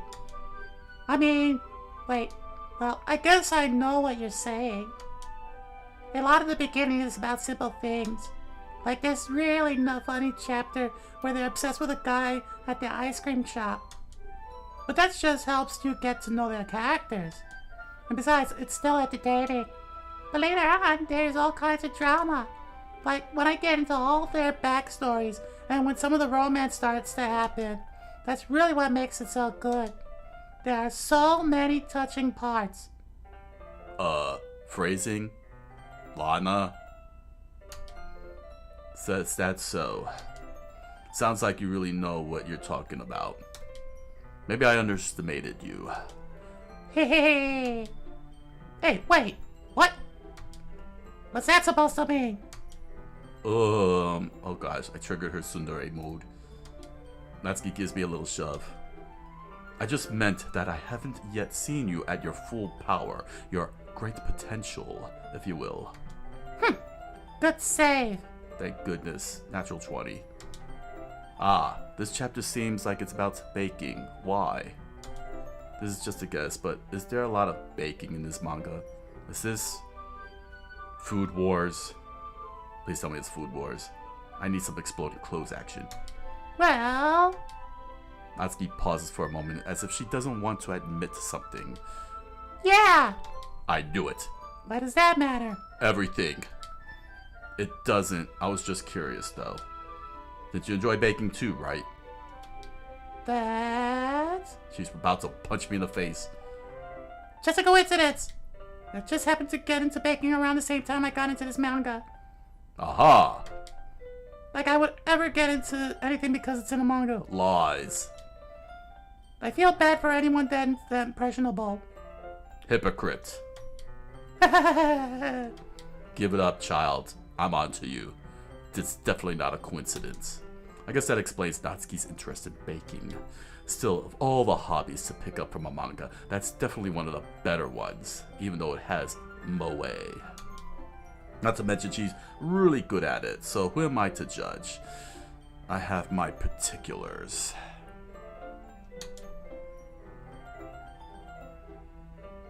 Dot. We read on for a few more minutes. I finished a couple of chapters at this point. ... Are you sure this isn't boring for you? It's not. Even though you're just watching me read? Well... Dot. It's creepy. Stop it. I'm... Dot. Fine with that. Well, I'm not, if you say so. ... I guess it's fun sharing something you like with someone else. I always get excited when I'm convinced any of my friends to pick up a series I enjoy. I could relate. You know what I mean. ... Dot. You don't? Dot. That's not... Dot. Well, I wouldn't really know. ... What do you mean? Don't you share your manga with your friends? No! I'm a neat for cripe's sakes. I share nothing with anybody. I keep it all to myself. Could you not rub it in? Jeez. Oh, sorry. Like I could ever get my friends to read this. They just think manga is for kids. How dare they? Manga is the slice of life. It is the sustenance of the soul. Berserk. I can't even bring it up without them being all like, hey, you still haven't grown out of that yet? Makes me want to punch him in the face. Have you? Yes. ... I know those kinds of people. ... They think they're so special. Honestly, it takes lots of effort to find friends who don't judge, much less friends who are also into it. ... Although, honestly, it makes absolutely no sense. I have seen grown men read manga on the train all the time. It is perfectly natural. No, seriously, what is with this writing? Hold on. Do they not understand that Japanese can read manga even at an older age? Okay, so before I continue on, I'm gonna let y'all know a little something very interesting. Because I feel like this writing is doing a bit of a disservice here. Let me just shift that over a bit. There you go. Now you can see everything clearly. Alright. So, I'm watching Nico Nico videos, okay, to help learn Japanese. And there's this one channel called Zunda House. And it's a hotel review channel. And the hotels that that Zunda House has gone to, many of them have, especially the capsule hotels and the smaller ones, they tend to offer free manga reading They would have shelves upon shelves of manga, and they would have a rec room area or a reading area where you could read the manga. Now, keep in mind that this is a hotel, a capsule hotel. Primarily, adults go there.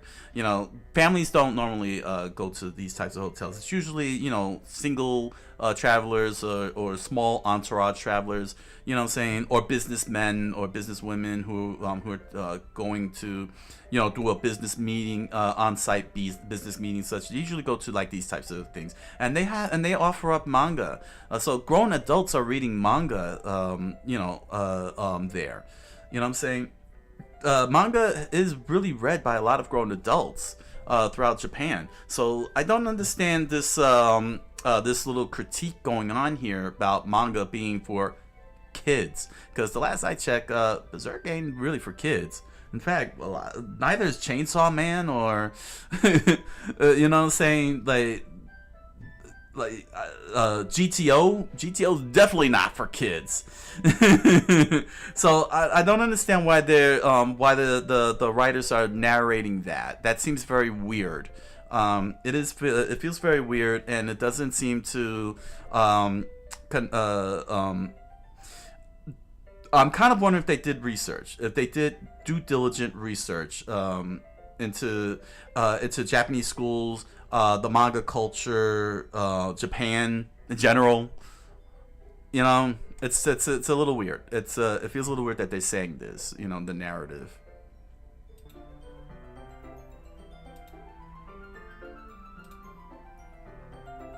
This is something that would happen. This is something that would happen to us.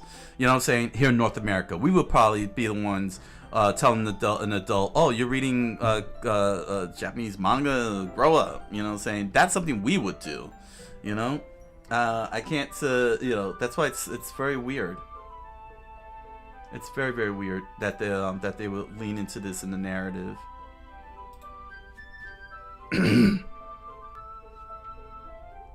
Let's start from the top. Honestly, it takes a lot of effort to find friends who don't judge, much less friends who are also into it. ... I'm also kind of a loner, so I guess I gravitated toward the other loners over time. Really, losers?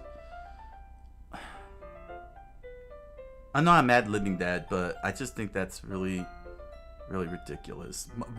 People who read manga are not losers. Okay, they're not losers. It's a hobby. Don't get too full of yourselves with that. It's the Nintendo's kiddie crowd. Nintendo's kiddie because I play M-rated games. But it's probably harder for someone like you. ... Yeah, that's pretty accurate. Wait, which part? I mean, I feel like I can't even keep it in my own room. ... I don't even know what my dad would do if he found this. Absolutely nothing. You're in Japan. It's normal. Manga is normal. At least it's safe here in the club room. They didn't do research. They clearly didn't do research. I am wholly convinced they didn't do any research. Manga is perfectly normal in Japan. It is one of the number one, if not the number one, it is definitely S tier level hobby culture in the entire country. I don't know where they're getting this idea that there's this shame for reading manga. Everybody reads manga in Japan. It's a very big lucrative multi-million-dollar industry in Japan. Everyone of all ages reads it because there are various types of manga for of different ages. You got the kid ones, the ones for the little kids. Then you got the seinen, you got the shonen and the shoujo. Then you got the seinen. Then you got the yuri and the yaoi, and so on. This is a ridiculous approach to narrative here. If you're setting this in Japan, manga is not weird.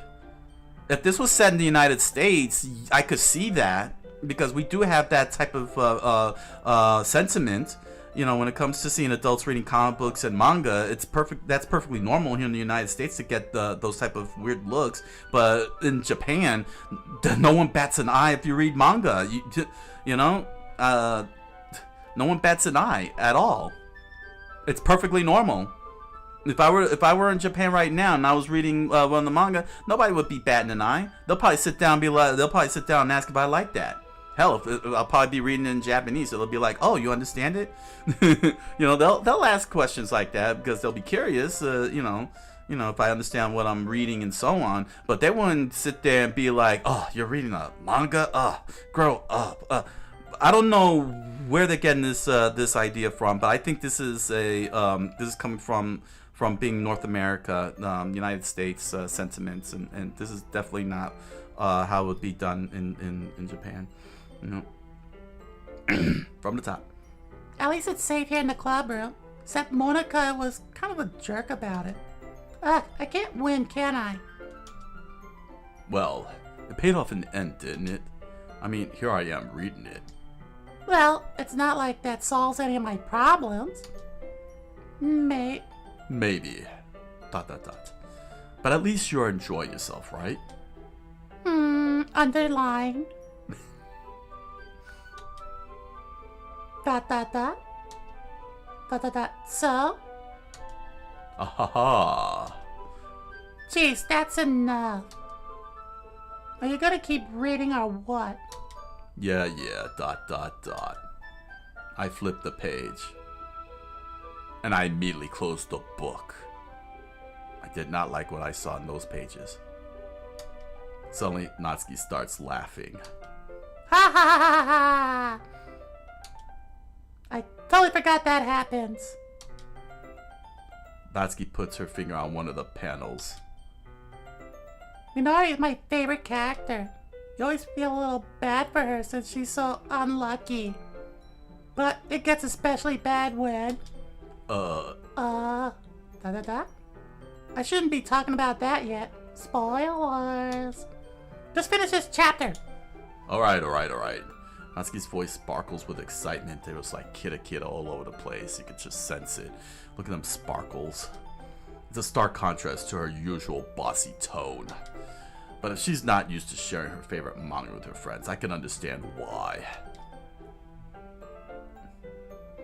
It's hard to express in words the feeling you get when connecting with someone like that, and being able to provide that to Natsuki, for whom it's a rare experience. The thought makes me smile a little to myself. Okay, everyone. Eh? I ordered it with today's bottoms. Dot. Oh, come on. Could your timing be any worse?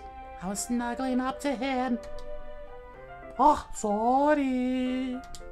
I just need to make sure that we have enough time. Though you do look pretty cozy over there. Ha ha ha. I want to cozy up with him. Hey, never mind. Natsuki suddenly notices how close she's gotten to me. I didn't mind. She hastily slides herself a good 12 inches away from me. Dang.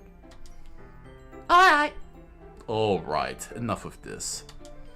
Guess I'll stop here for now. I close the book and hand it towards Natsuki. You're just giving it back? Don't you want to know what happens?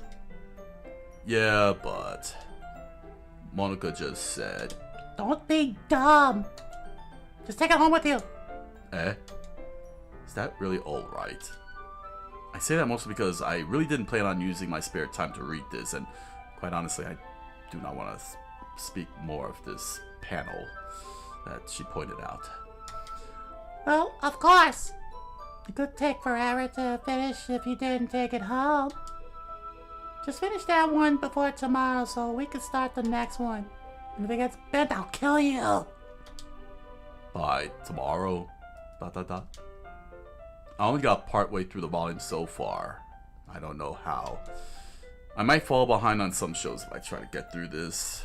I mean, Kimetsu no Yaiba is on tonight, followed by Chainsaw Man. And then, that new remake of Rama 1/2. I really don't want to miss that. But I suppose that's a necessary sacrifice in exchange for seeing Natsuki's enthusiastic face. Or am I more scared of what will happen if I don't finish it? Alright, then. I stand up. I return to where I put my stuff and carefully slip the book into my bag. By the way, you did remember to write the poem last night. Yeah. My relaxation ends. I can't believe I agreed to do something so embarrassing. In fact, why am I in this club? I don't remember agreeing to this. There must have been something in the tea. And the cupcake. I couldn't really find much inspiration since I've never really done this before. Oh, now that everyone's ready, why don't you find us something to share us with? Oh, I can't wait. Sorry and Monica enthusiastically pull out their poems. Sorry is on a wrinkled sheet of loose leaf torn from a spiral notebook. On the other hand, Monica wrote hers in a composition notebook. I could already see Monica's pristine handwriting from where I sit. She really gets her kanji strokes in the correct order, I see. Natsuki and Yuri reluctantly comply as well, reaching into their bags. I do the same myself, reluctantly.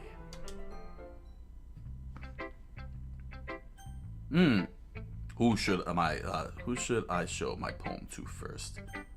Yeah, see, here we go. We're talking. This is what we're talking here. I don't know. Should I go for the cover girl? Sure. Monica. I should start with Monica. She is on the cover of this game after all. Yesterday she seemed eager to read my poem, and I want her to know I'm putting in effort. Let's see what did that all those those 20 words formed. I just picked random stuff, man. Oh, hi student. Having a good time so far? Yeah. Good, glad to hear it. By the way, since you're the new and everything, if you ever have any suggestions for the club, like new activities or things we can do better, I'm always listening. Don't be afraid to bring things up, okay?